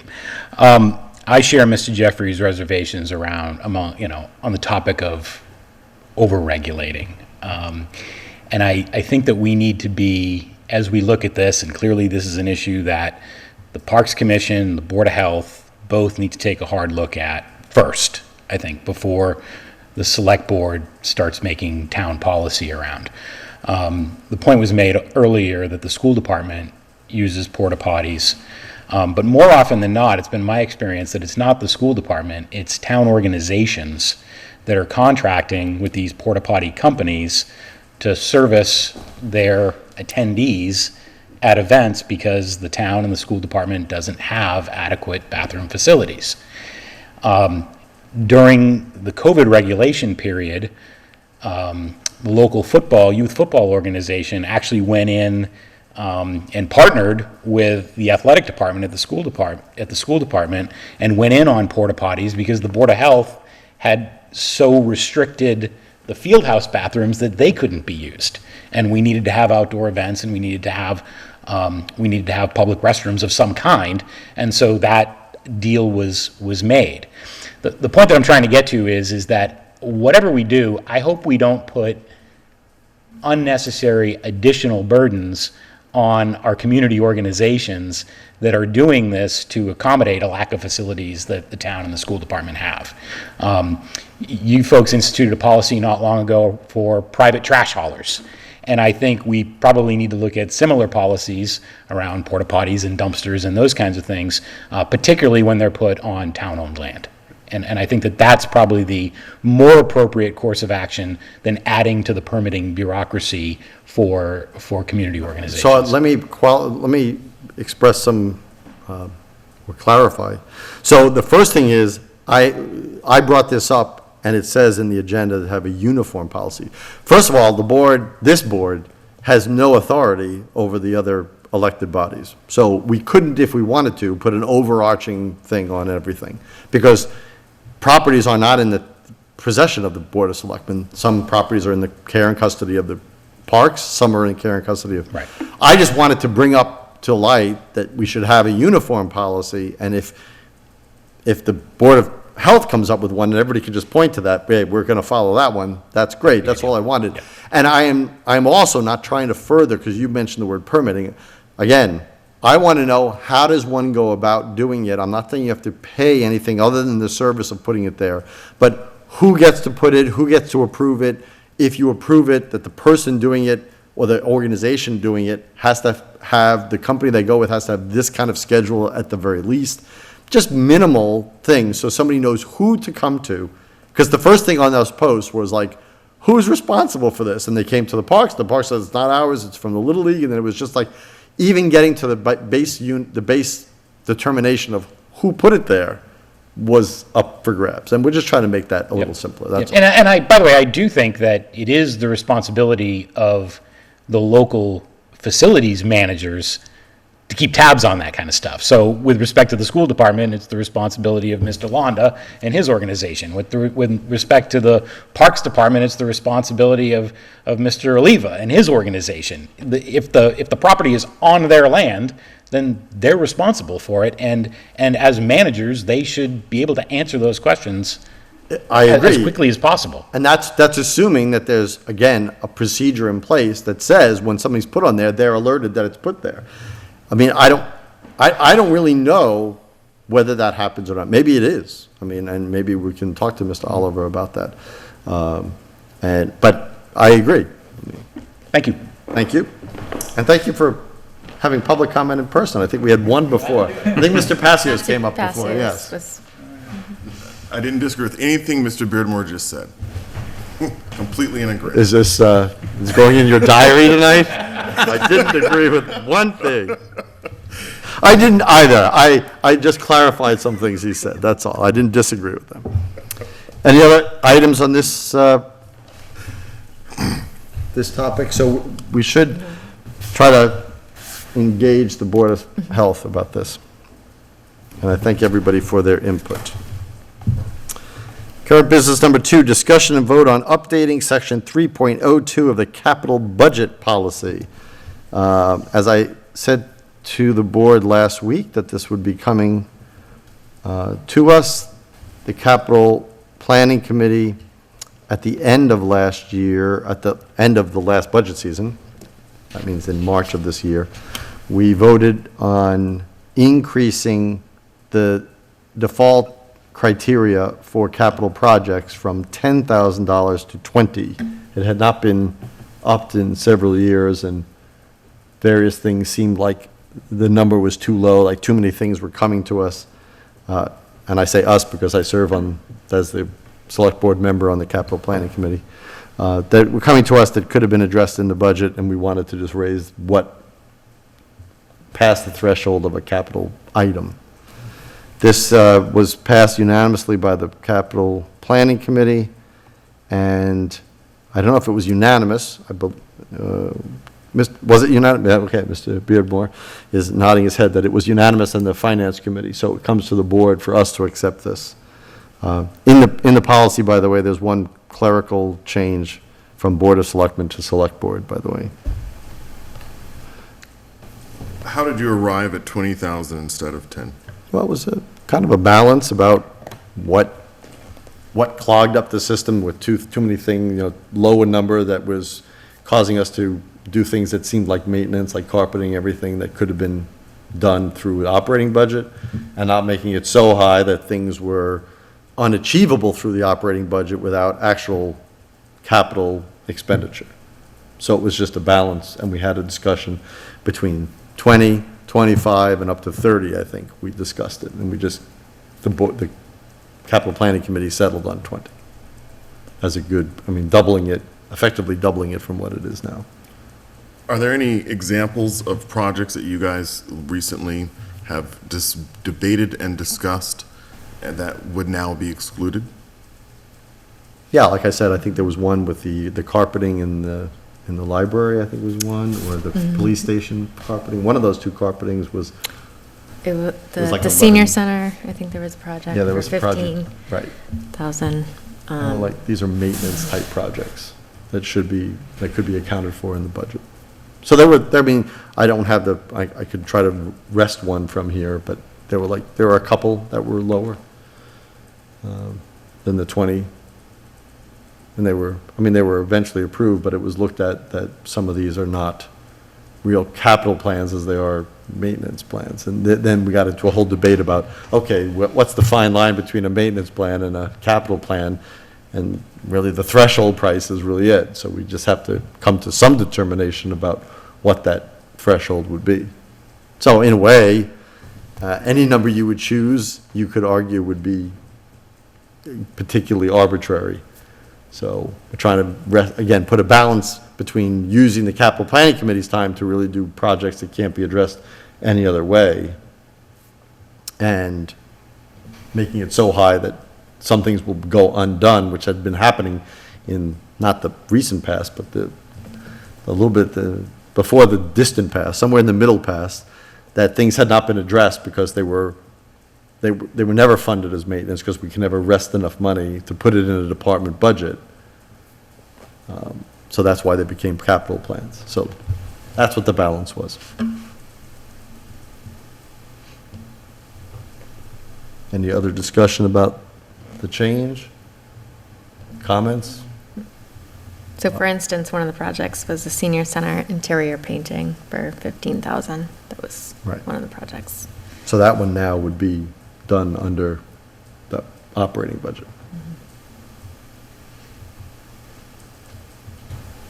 So this is going to affect not many, but a couple of requests. Right, it's just right. Okay. So unless there's other discussion, I would entertain a motion regarding the vote on updating section 3.02 of the capital budget policy as just discussed. So moved. A second. Second. Any further discussion? I think I just asked that. All those in favor, please say aye. Aye. Aye. Opposed? None. Current business number 3, discussion of funding a survey for 192 Townsend Harbor Road. This is what I also discussed last meeting, that would come to us from the Conservation Commission. So there is some discrepancy about buildings being in the town property, over the town property line, and there's a dispute that is in no way going to be resolved without a survey. And it has been going on for, I don't have an exact timeline, but certainly in the many months to over a year, maybe even more than a year. So the Conservation Commission has asked us to approve a survey of the land involved so we can make a final determination. And how much would that survey cost? We don't have a proposed price yet. I asked the DPW director to look into that proposed cost. Okay. So I don't know if we can approve anything tonight if we don't have a number. I have a lot of opinions and thoughts on this topic, and Shocking. Shocking. So before I get going on my role here. See if anyone else wants to Are say. we getting an estimate? Is that, I requested the DPW director to solicit a quote. okay. All right, so Quotes. then I'm sure I don't like voting on things that don't necessarily have a cap, so, all right, that will be coming to us. They've waited this long, we can wait a little longer. If I can continue, though, I have a lot of questions without going into too many details here. So we're looking to survey a land where there's potential encroachment happening onto conservation land, and so the Conservation Commission is making a request to just do a survey to verify property lines, and their allegations are that homeowner is modifying wetlands, that they have a driveway on wetlands, that they have a retaining wall too close to wetlands, driveway, retaining wall that have both been there as a note for at least 12 years, and that these are encroaching. So my general I reached out to a member of the Conservation Commission with several questions. Number one being, is this selective enforcement? Is it that 3 members of the Conservation Commission happen to live on Hickory Hills and happen to drive by this residence every day? That this is a reason why this is being determined? And is there, now we also have a concern from Lake Shirley, which I think falls into the same camp of, we have a member who lives on Lake Shirley. And I'm not saying that those are the reasons why these become known, but it was told to me that that is the reason, in fact, why they became known. That there wasn't a result of some kind of methodical review of conservation land, but instead it was a result of a simple observation from a public way. So my concern is about selective enforcement. I would like to see, and I've asked for this information of, are there routine audits done of the properties to see, is there potential encroachment? Is the person who's a little bit more removed off of a public way, who's been encroaching for 25 years, are they better situated because of their mere property location versus the person who's closer to the public way? And so do they then get a different result from the Conservation Commission by the mere circumstance of where their property has to be located? I would like to see that there's a more methodical review of all of their properties in which they're looking routinely at at these issues. And that as a result, because what really concerns me is that if we say, yeah, sure, let's do this survey and it's $6,000 and let's go, and then they look at all their property and realize that there's 10, 12 other circumstances like this, are we then going to spend $100,000 for all these surveys? I mean, or is there going to be a point here where we say, all right, work it out? So again, my concern is really limited to selective enforcement. And one thing that I asked was how long has the town had one full-time conservation agent? And this harkens to another issue, which I take issue with, which is our pattern that we've been in of just taking a lot of land and turning it over to conservation without also simultaneously looking into if they actually are structured to maintain the care, custody, and control. So the question was, at what point did the town take on a conservation agent? What was our population then? How much conservation do we have then? And the answer is, we have double the conservation land. We have triple the population. So we're not, in my opinion, really structured for them to even enforce all their rules. So I think that they've laid out a very logical explanation. They have photos, they have pictures explaining exactly why this is why they believe this is encroachment. There's nothing in there that doesn't make me then think, yeah, the right solution here is a survey, other than the fact that there's no indication anywhere else that they look at their property for encroachment, unless they happen to drive by it on their way home. So these are questions, first of all, for the Conservation Commission. Second of all, the conservation agent, I can assure you, that's not what their job is. Their job is not to wander the town aimlessly with the thousands of acres. I don't know how many, probably have thousands of acres of property, looking for people who don't pull permits, who build sheds places, right? I was told that they use Google Maps a lot. Right. Secondly, I have to take exception. I've never served on the Conservation Commission, but if I was on that, I would take exception to your fact of using selective enforcement. Selective enforcement means that they know of other places who are in violation and don't go after them. Not that they don't know about them. That's not selective enforcement. And so you're giving a very nefarious viewpoint toward the Conservation Commission. I could answer your own question and you can too, logically. If people are hidden in the woods and people don't see what you're doing, is it possible to get away with more? I think the answer is yes. Of course it's yes. Because we don't have people policing all these things, because it would be literally almost impossible to do. So I think as they come up, they address them. And some of them, you've seen some of the violations that we've issued or they've issued notices to, and they've been resolved. And some people, fight them. Why it wasn't caught for 12 years, I don't have an answer to that. It would be good to know. I would like to know that. But the fact that it's caught now, doesn't change the fact. And by the way, when you say we should not put all this money into it and they should work it out, well, the they is the property owner, and the other property that they abut is the town. Well, the Conservation Committee is the they in this case. So if we didn't fight it, then you would basically be ceding public land, town-owned land, to a property owner, and I don't know that that's right either.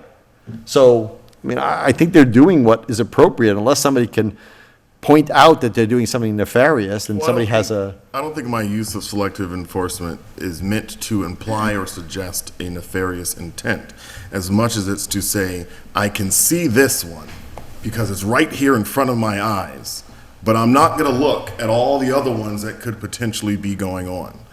To me, that is a selective enforcement. That yes, you have a responsibility to have care, custody, and control over all of this, but I'm only looking for the violations that are in front of my face that I can't miss on my way home. That's what I mean by selective enforcement. I don't deny that a violation likely exists. Okay. So, Dwyer. as a former member of the Conservation Commission, Mr. Jeffries have referenced a similar violation on Lake Shirley.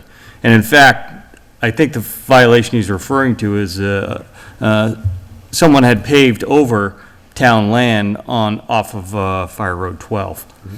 And in fact, I was out when we discovered that, because we were on our way on Fire Road 12 to another site for a site walk. And as we drove by, the conservation agent went, son of a gun, they paved over town land. And that's how, it wasn't any nefarious thing. It was, we drove by and we noticed it because we were on our way. And I think probably a similar situation happened here, that they were looking at something to do with the viewing area and maybe looking for alternate routes to get in there, and because the driveway is always in poor condition and gets flooded a lot, and they went, that might be town land. And that's how it happens. It's you know. That's my understanding as well. Yeah. Right, and unless you're gonna pay somebody a lot of money to just walk the boundaries of every property, you're Right. not gonna know that. I mean, it's just not gonna happen.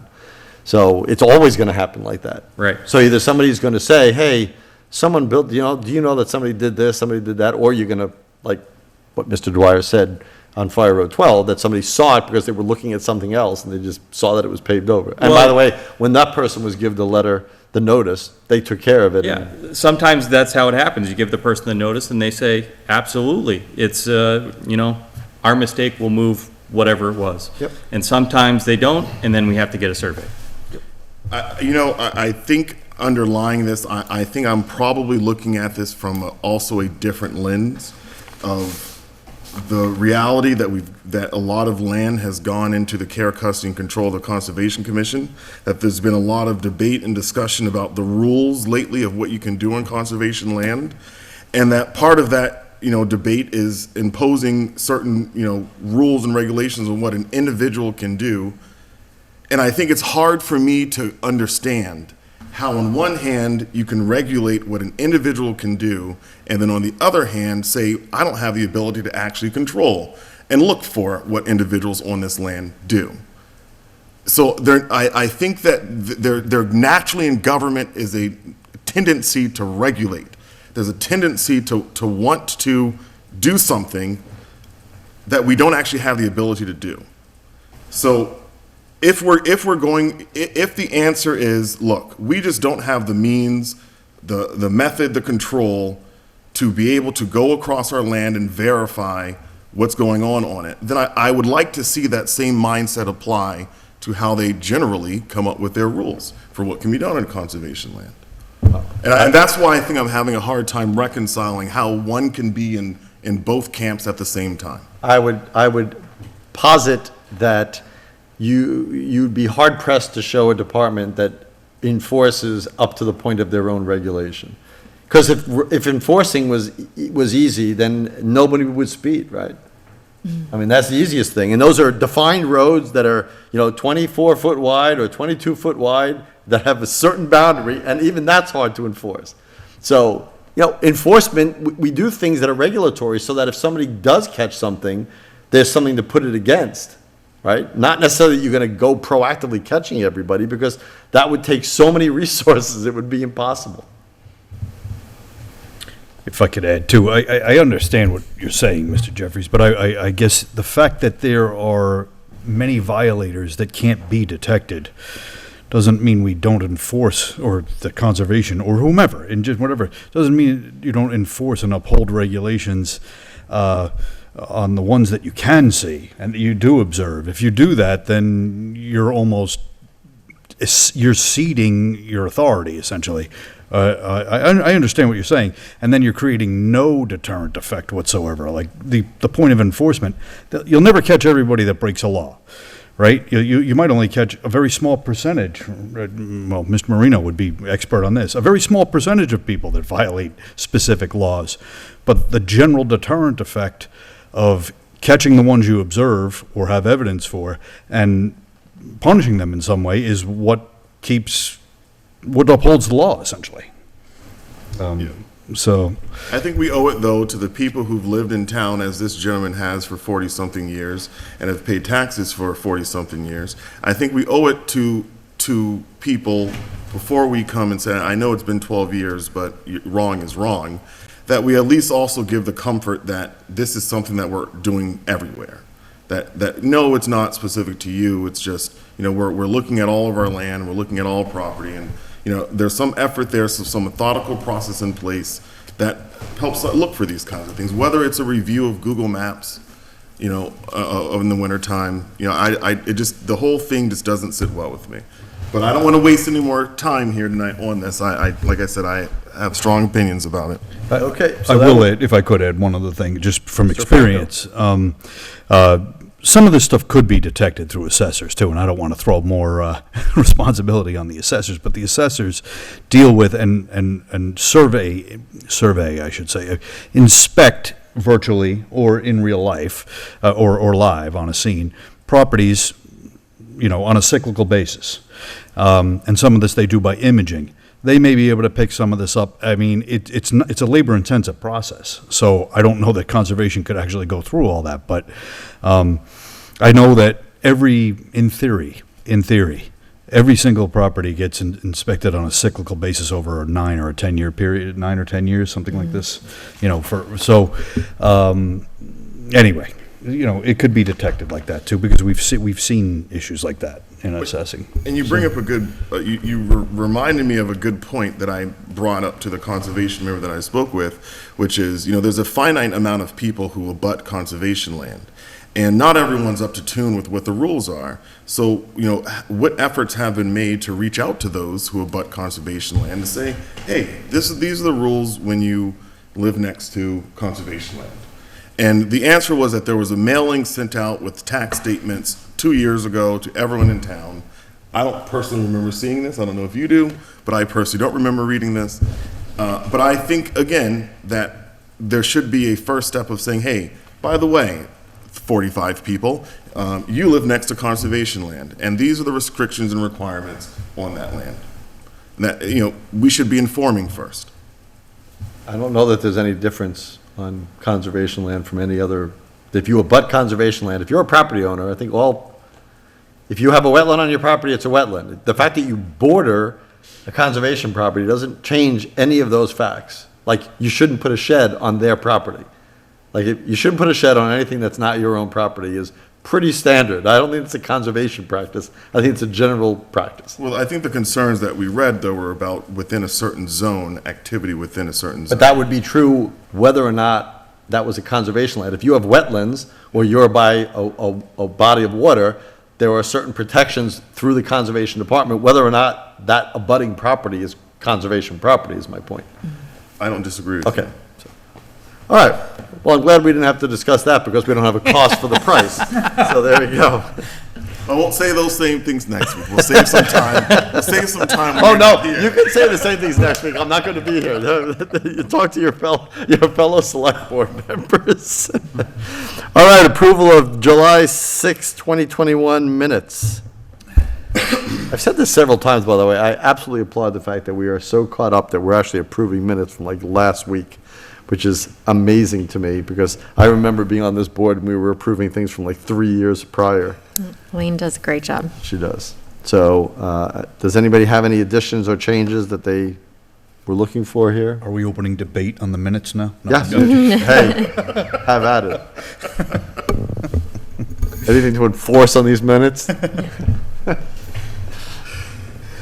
right, then I would entertain a motion regarding the minutes of July 6, 2021. I move to accept the minutes of July 6, 2021 as presented.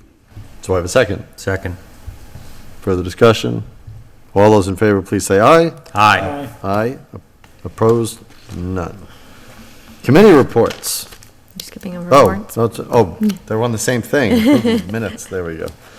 Warrants, we have, how many warrants? Several. So accounts payable warrant in the amount of $1,064,639.61. Assuming this is because we're making some interest payment? You can just put it down for a second. Those workers' comp in here. That's a big one. Liability insurance. Okay. Usually when it's that large, it's because of something like that. And accounts payable number 2 in the amount of $930,890.42.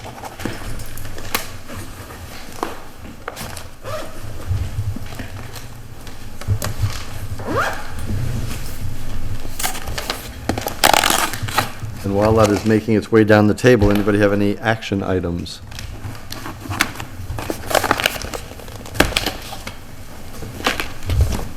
Hearing none. Committee reports. I do not have any committee reports, so let's just go down the line. Mr. Jeffries, any committee reports? No. Mr. Franco? I do not. Mr. Dwyer? Nope. Mr. Marino? No. That would be no committee reports. Old business, review and vote on select board goals. That ain't not happening, as I said at the beginning of the meeting. Number 2, pay-as-you-throw bag fee and the proposed increase for FY 2022. So, the town manager, during her vacation last week, had presented us with the 15% increase that would happen regardless because of the changes in the new contract and the increased costs in the new contract. But then there was an additional 15% if we went ahead with the one-year pilot program that Mr. Jeffries had proposed by giving a free roll of 10 small bags to every senior over 60? 60 and Over older. 60 and older. That would increase the cost by another 15%. That's what we talked about last week. Now, I did throw out a suggestion that we find out if we're actually costing people money by giving them that and then the extra fees, and then also ask for an informal information given by seniors through the Eagle House and the Council on Aging Director. So I think we have that back. It was very informal. I think we heard back from like 14 people who did not want the extra increase. Is that was correct? I'm sorry if I may, Mr. Chair. 14 total people we heard back from, 10 were opposed to having the increase, and 4 were for it, so. Okay. Small sample size, but Right. still indicative. I just wanted to at least report back what we said. I agree, the sample size is kind of tough. We did talk about also that if we did it, we would make it clear that it would be a pilot program to see how it would affect things, and had the potential, if it was not financially feasible either, well, it was not feasible either financially or administratively to do this, that we could in year 2, just go back to what we were doing. I'm fine with that. I mean, I'm not, even this small sample size doesn't give me the biggest thrill that the people who we seem to be wanting to do this for don't seem to be encouraged by it. But again, it was only 14 people, so I'll leave it up to the board. I would like to come up with a determination today so the town manager can set the prices accordingly and talk to our bag supplier. I'll start. I'm going to support the 15% increase and not moving forward with the senior discount and I want to explain why. So I don't really agree with the numbers as presented fully.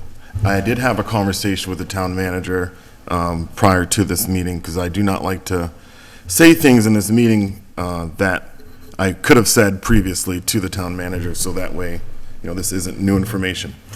I think that, one of the things that I opined on was that, there was a report out that only 50% of eligible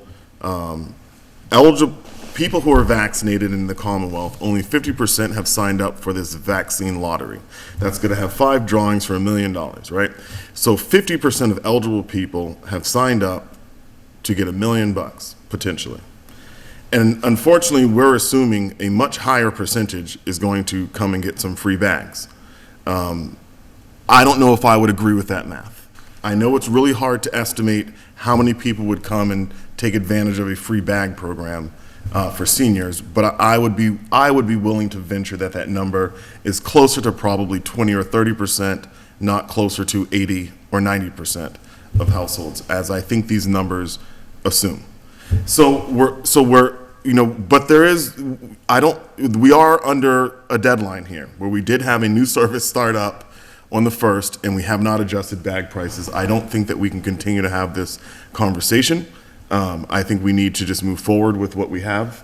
But I think that as we look into next year, and as we move, or whenever, that I'd like to see us approach this much sooner in the process, and to use what I think are better numbers for what the participation rate should be, so that way we're not giving out one roll of small bags once a year, but instead making the bags available to any senior above 60 years old who's having difficulty financially to come pick up a roll of bag once a month. So. Anybody else want to speak to this? Yeah, I'm just going to say that, I was with this whole idea in spirit when Mr. Jeffries proposed it. I've since become less enthusiastic about it, just over the course of the last few weeks, and now we have this new data. And for, in light of that, and for the reasons that Mr. Jeffries just stated, and some additional reasons, I think I'd rather I want to focus on other things for relief for seniors that I think are much bigger and much more impactful than this at this point. So I'm also putting my support behind a 15% increase and not the 30% increase with the senior relief. Mr. Dwyer, would you like to comment, or? 15% is fine with me.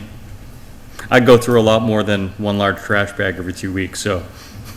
Mr. Marino? Well, since I'm over 60, a lot now, I could benefit by this, but I'm not, I'll go with the 15%. And I do use a lot of bags too. So then I would entertain a motion on this. So moved. 15%. 15%. A Second. 15% increase. So we are not doing the program. Mr. Jeffries can feel free to bring this up earlier, as he said, at another time. And did we have a second, Mr. Dwyer? Did you Yes. second? Okay. Any further discussion? All those in favor, please say aye. Aye. Aye. Opposed? None. Okay. Review of draft request for proposal for the landscape architectural and engineering services for 30 School Street, which is the old primary school. So do you have some new info or changes that you made today? Yes, I do. So, If I may ask a question, Mr. Chair, what's the effective date of the bag increase?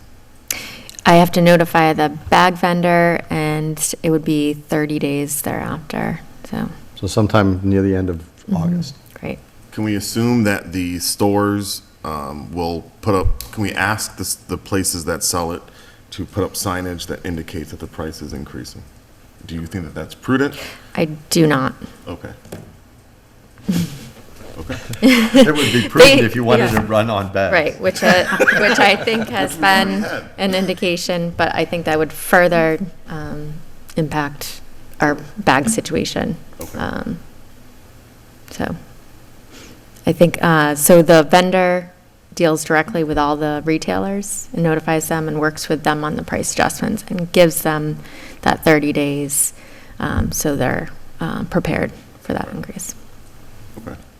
But when the price goes up, at least we will, I know, I understand the point, which, I mean, many people have a year's supply now in their homes, so I get it. But can we assume that the price will be displayed at least? That there will be an education campaign to inform people when the price is effective, that the price has gone up? Yep, we can put it on the website and our other avenues through the ledger. And I think they're in on this meeting tonight, so I'm sure they'll report on it in the paper as well. All right, thank you.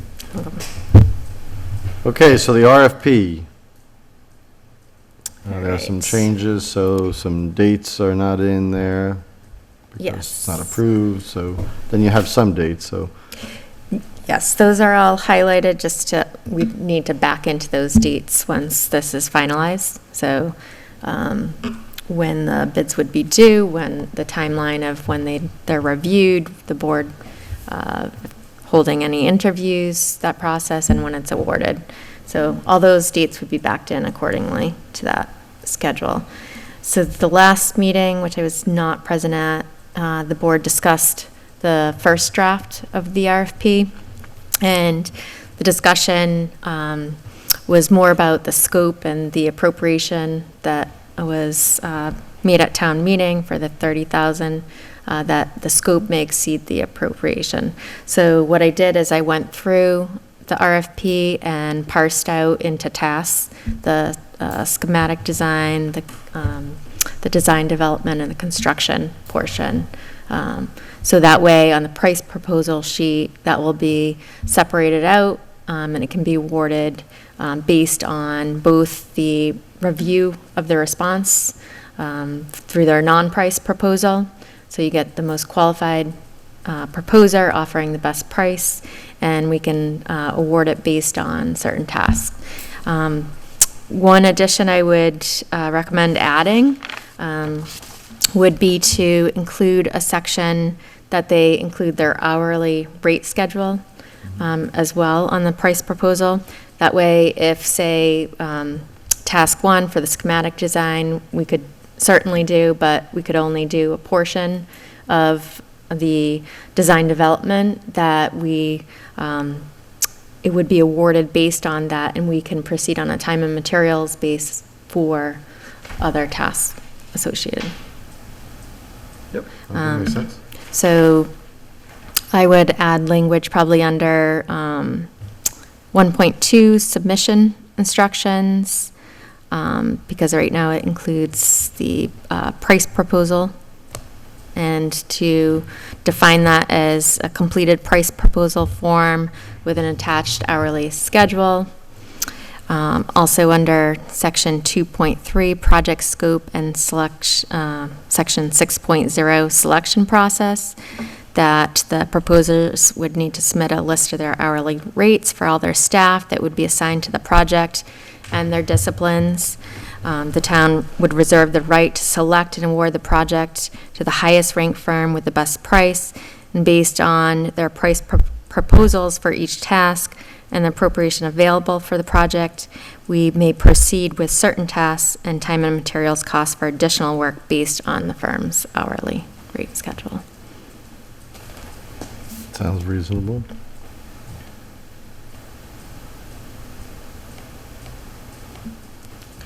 Todd, is everything looking good to you? It is. I had reached out to some landscape architects in the company I work for to get their opinion on the draft RFP, and Heather's incorporated many of the changes. They agreed that they thought the scope may exceed the appropriation, and some other changes. For example, the scope was a little prescriptive in terms of the number of plan sheets developed and whatnot, and Heather added some language based on comments that we got that gives the professional some discretion to modify or add or to the sheet count that's listed and things like that. And then Heather brought up today what she discussed on the time and materials. I think that's a fantastic idea. So. I would also ask, does anything in our discussion earlier this evening with the APDC need to be included in this? as a potential. I don't want to, I see that the description is, it doesn't mention this potential use of this building as any evidence, but I want to make sure that we at least pose the possibility that it may. Obviously, I didn't look at through that lens Right, when no, I know, drafting it, so right. let me just In fact, I look think at, it's totally focused on demolition of the building. Right, yeah. that's what I'm saying. So we Yeah. want to make sure that we get people who may be involved with potential repurposing. We can add language under the site analysis and schematic design.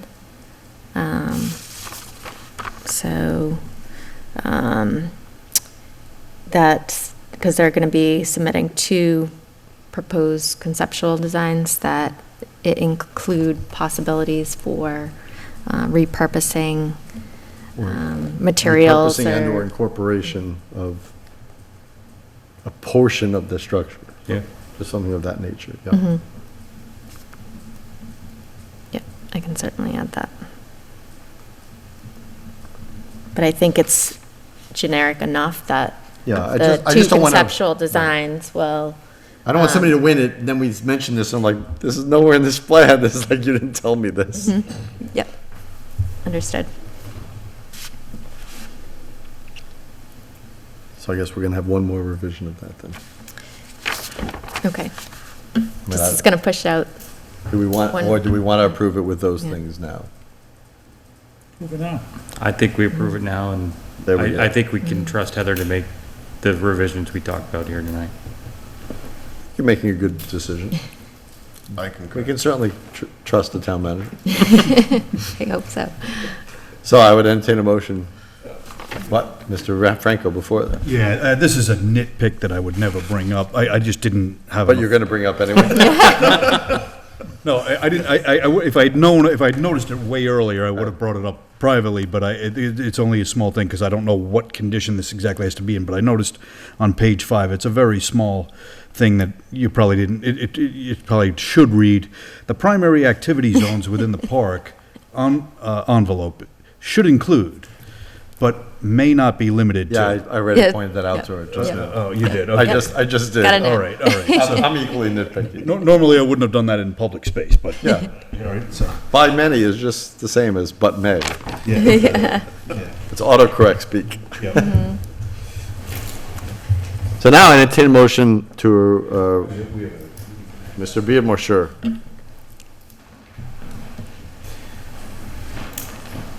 I asked this question as a town meeting voter who voted for this appropriation. And I appreciate the conversation that happened here tonight. I think dialogue is a good thing.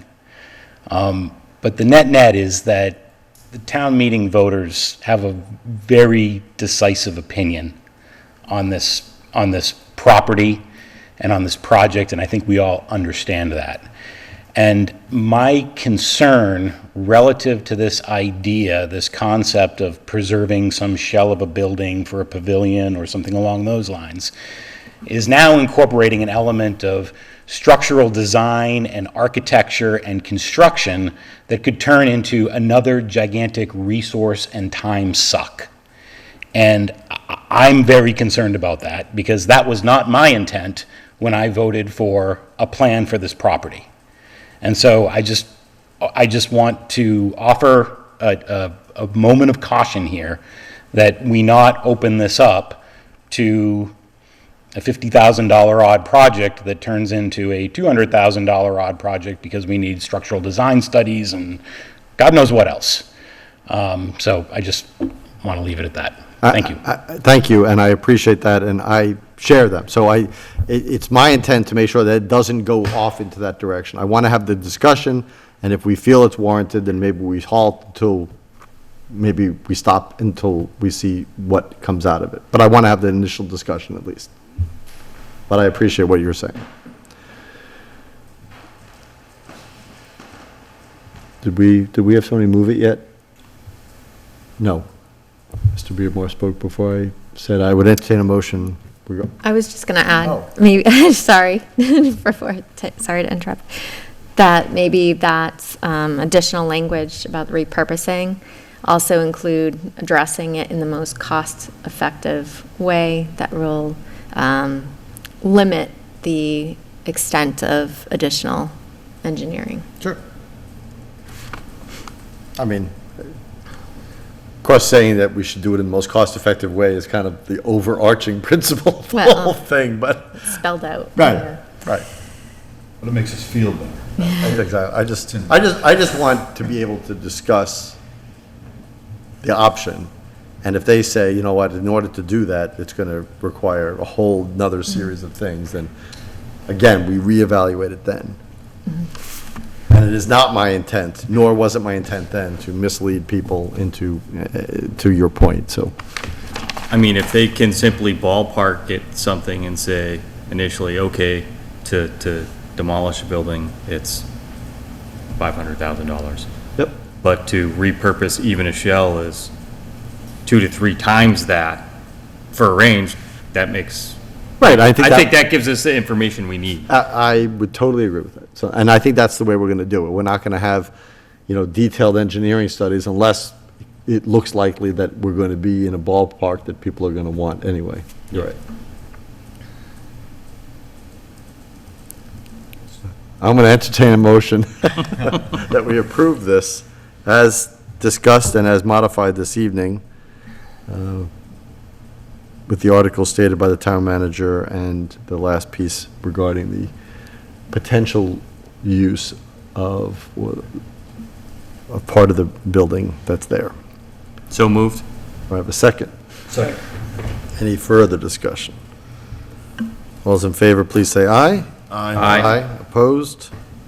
None. Okay, then, everybody's favorite subject, 40B. Discussion of notice from Mass Housing on a 40B site approval application from Pondview Commons LLC. The developer there is Kevin O'Brien, who already has a permit for 120 homes, I believe, on the same property, but now wants to build, was it 200? It's 200 units. Units on 18 acres. I think it was 3 4-story buildings. Correct. Okay. So, Updates on this, there may be another change to the site visit date. The state reached out to me to request that instead of the 28th, that it be the applicant, the 29th would work better for the applicant. Same time, 1 PM, but need to confirm that with the state. Is that a Friday now? No, it's a Thursday. if it went from Wednesday, it would go to Thursday if that change was made. So, that one thing, we're also working on setting up a 40B workshop, working with the land use director, upon the planning board's request to do that, and the potential date for that we're looking at is the 27th. It's the night that the select board does not meet, the last Tuesday of the month. I will be asking the school if we can reserve the auditorium for that meeting.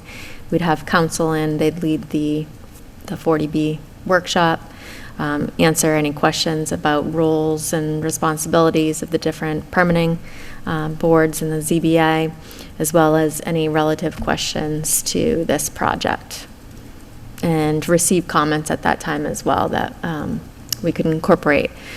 Based on the change in the site visit date, the state has extended our comment period to August 16th. It's a Monday. All right. So I think that everybody on this board should start thinking about questions they want, and if we can get questions to the town manager and compiled, so maybe we can get a head start for the 40B workshop. I would also say that the Lunenburg Water District Commissioners have a meeting tomorrow, I believe, at 4 PM. And this is one of the topics that their meeting they'll be talking about, because obviously they're going to be brought into this. And as everybody knows or should know, they are a completely separate entity from the town. But given the history of the developer and trying to get water up to that property, I have a strong suspicion that they will be brought into this 40B discussion. Yeah. We're asking for comments to be received by August 9th. That way it gives sufficient time to put together a comprehensive list with a letter to Mass Housing. The site application is now up on our website under news and announcements, so anyone can go there and view the entire application form. Is it the intent of the workshop to have the public there as well, or just boards? They would be it would be an open public meeting. Okay. But open meeting to listen or open meeting to participate, I guess I'm asking. I think I would encourage participation. I just want it to be clear. I don't want to set wrong expectations. I would hope that would be Yeah. true, but it just. Is there an official board that's hosting it? I know you mentioned the planning board and the land use director. Are they hosting? It would be a joint, I think, host, Yeah, I don't think hosted it'd be a meeting. host. I mean, the Yeah. people who hear it are the ZBA, but, anybody, doesn't matter. Mm-hmm. There'll be a multiple joint meeting between a lot of people. Yeah.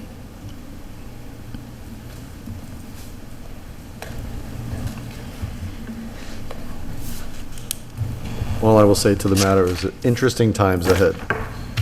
Okay. Mr. Chair, I just have a question. Mr. Franco. Based on this letter, is there if we want to attend the site visit, when do we have to notify you by a certain time? Because it says, to advise.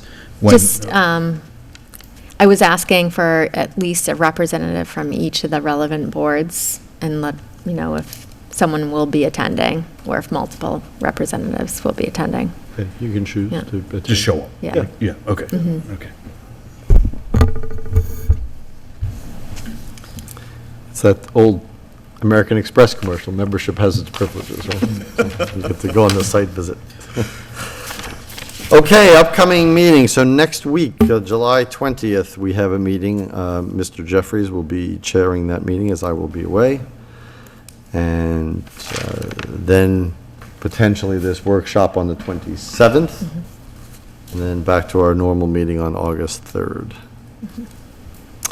We have my town manager. Oh, town manager report, sorry, yes, Yeah, I'm back at the end of the meeting. yes. Every time I skip something, I always forget to go back. So we'll start with announcement of existing vacancies.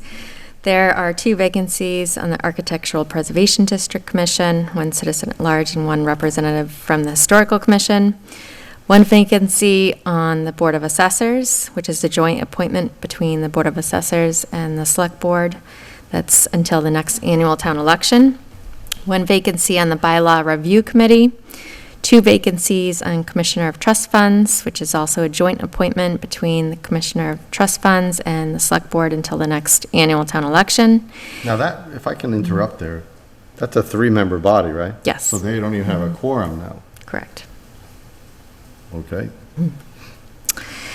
The Economic Development Committee, there are vacancies for the following: 1 person recommended by the Open Space Committee, 1 citizen at large, and 1 ex officio member that is also a business owner. On the Housing Authority, there is 1 position to be held by a tenant at Pearlbrook Apartments. And we were notified that there is 1 person interested in that position, but we have yet to see their application. The Senior Work-Off Program Committee, there's 1 vacancy and 1 associate vacancy for the Zoning Board of Appeals. Anyone interested in serving can find the application forms on the town website, and completed forms can be sent to the Select Board's office. An update on Bright Farms Development Project. I had sent out an email to the board, so this is more for the public. But earlier this month, I learned that Bright Farms has decided to not purchase the property at 351 Mass Ave, where they were going to build a major greenhouse.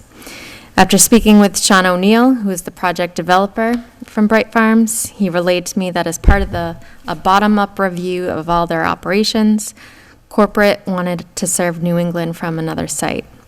He said this had to do with efficiencies with other greenhouses owned by Bright Farms, and had nothing to do with what the town did or did not do. He expressed that the town was terrific to deal with, based from town officials down to the owner of 351 Mass Ave, Steve Powell.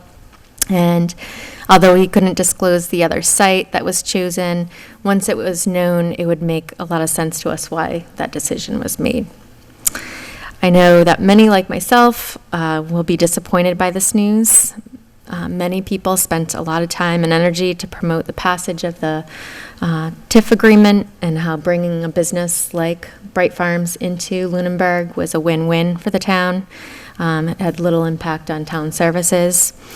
However, given the reasons that were relayed of why another site was chosen, and it is understandable from a business perspective why this was a decision made by Bright Farms.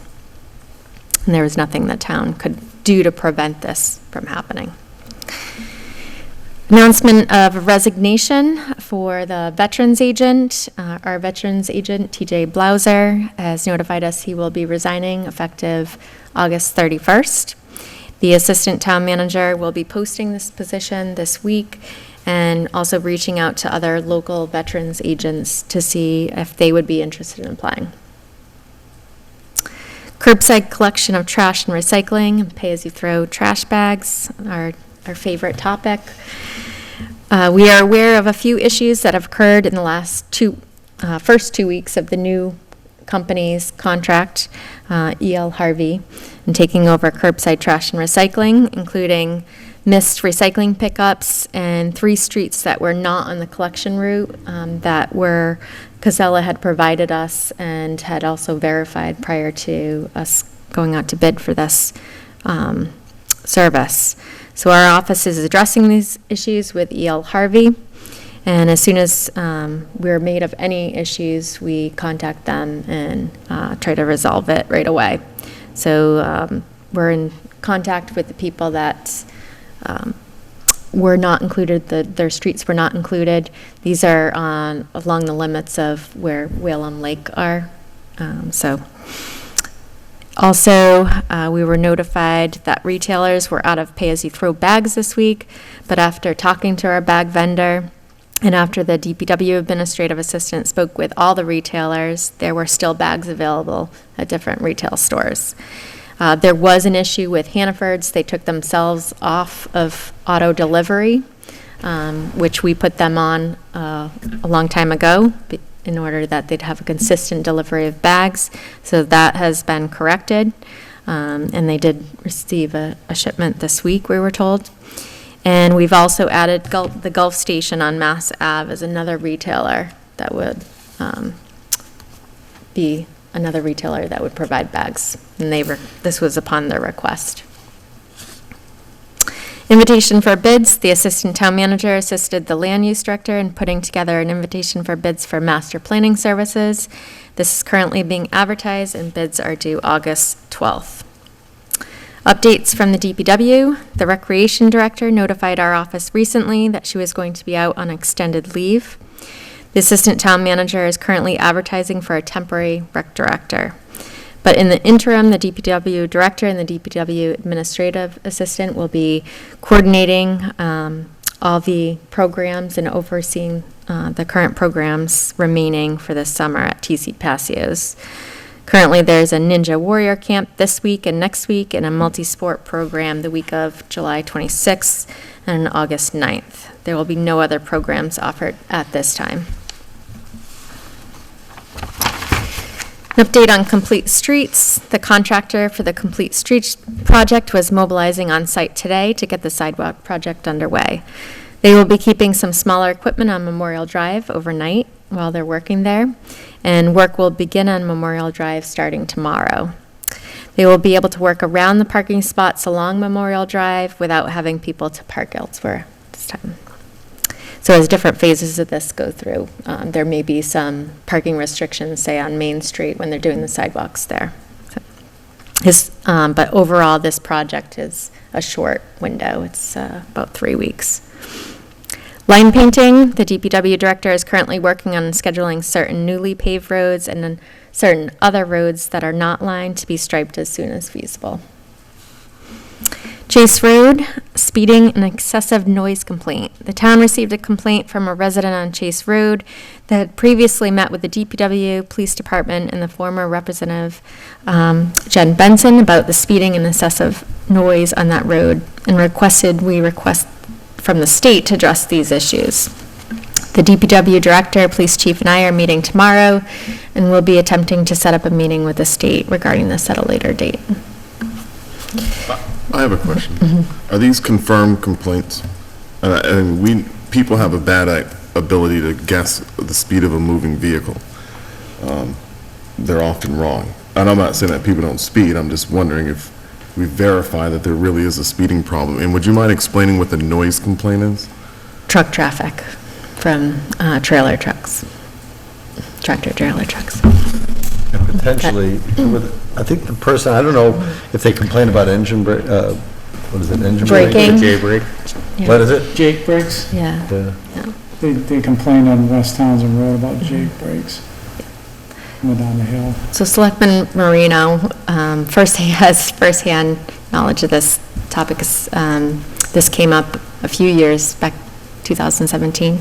Yes, It's the last time, with the same resident, I believe, yes. that raised this, and that was the initial meeting back when former state representative Benson got involved to meet with Mass DOT. What were the results back then?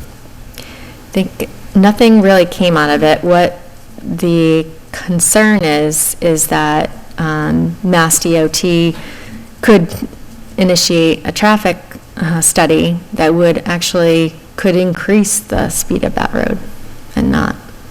It's one of the And few that- roads that's actually speed posted by the state. There's only like 3 in Lunenburg, Summer Street, Mass Ave, obviously, because it's a state highway, Route 13. And the studies typically increase the speeds.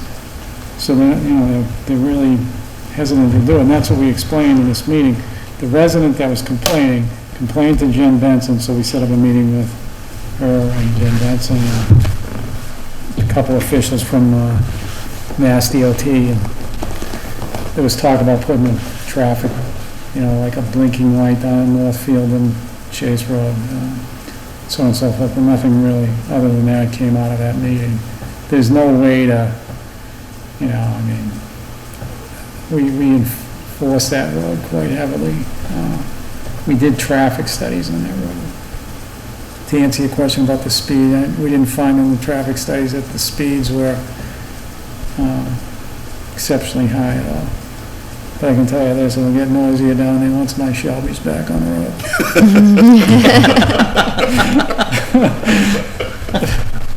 No, but seriously, the only thing I would say is maybe the blinking light at Northfield Road, I thought we should pursue that at some point, probably sooner than later.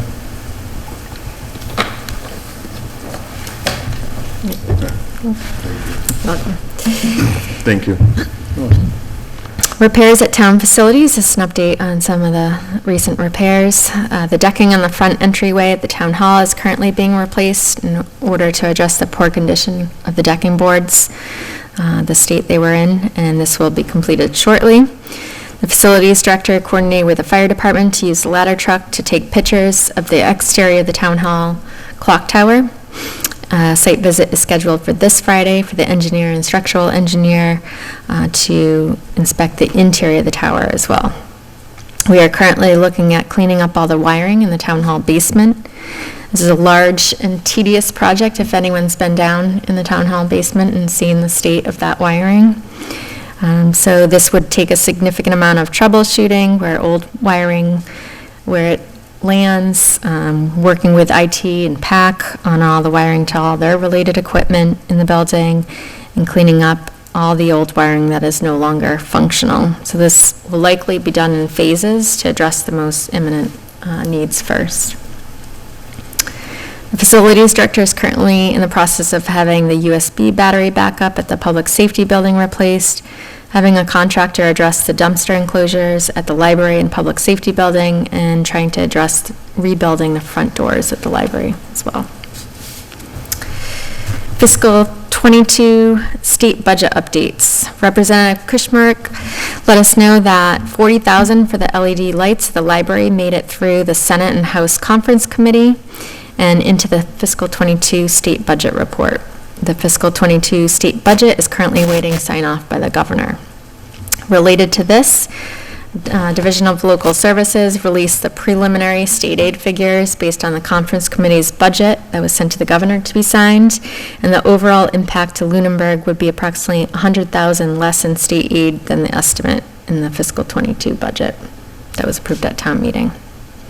So we're closely watching that. I've also been in contact with the principal assessor about monitoring our new growth figure. So right now, our projected new growth is higher than our estimate that we used at town meeting, and that's not including personal property. So it all might wash out in the end with the impact from state aid. So we'll keep you updated.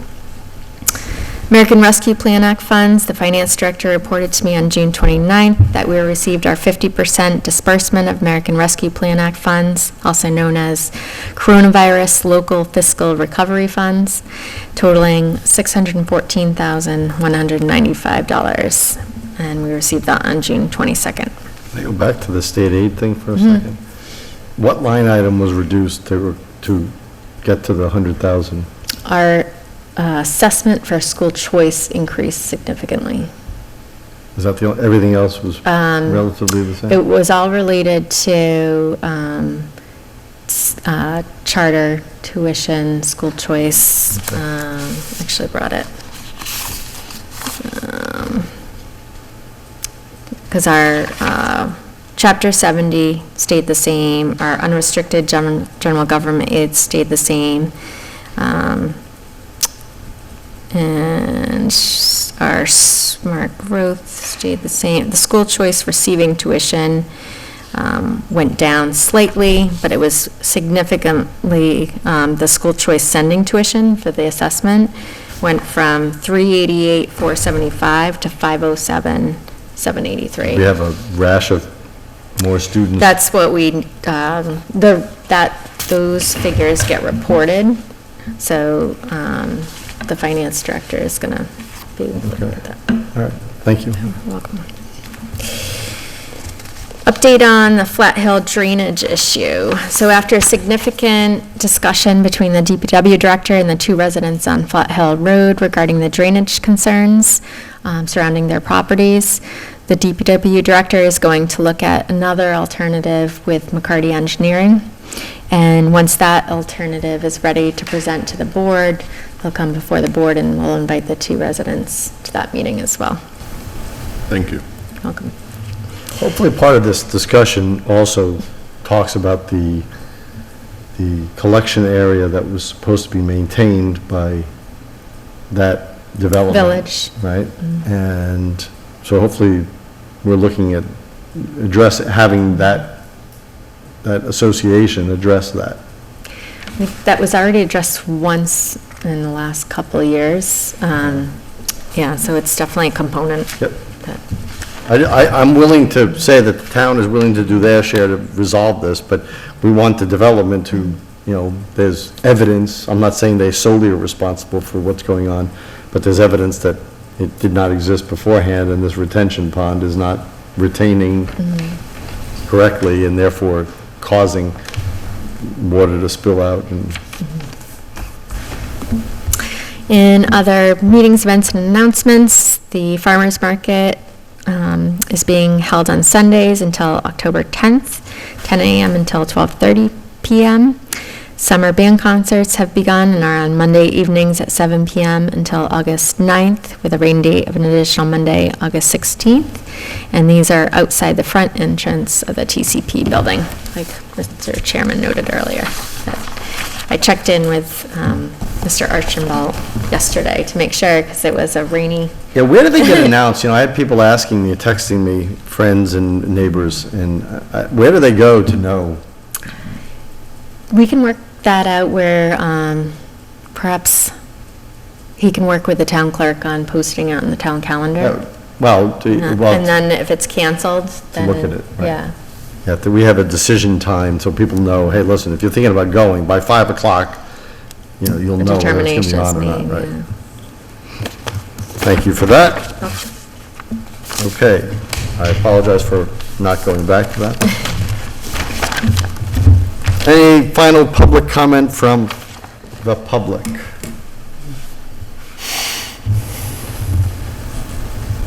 Seeing none. Any public comment from the board? Also seeing none. So, I would move that we go to enter executive session and to adjourn after exiting executive session pursuant to Mass General Law, Chapter 30, Section 21, Paragraph 2, to conduct strategy sessions in preparation for negotiations with non-union personnel or contract negotiations with non-union personnel. This would be for the town manager and finance director contracts.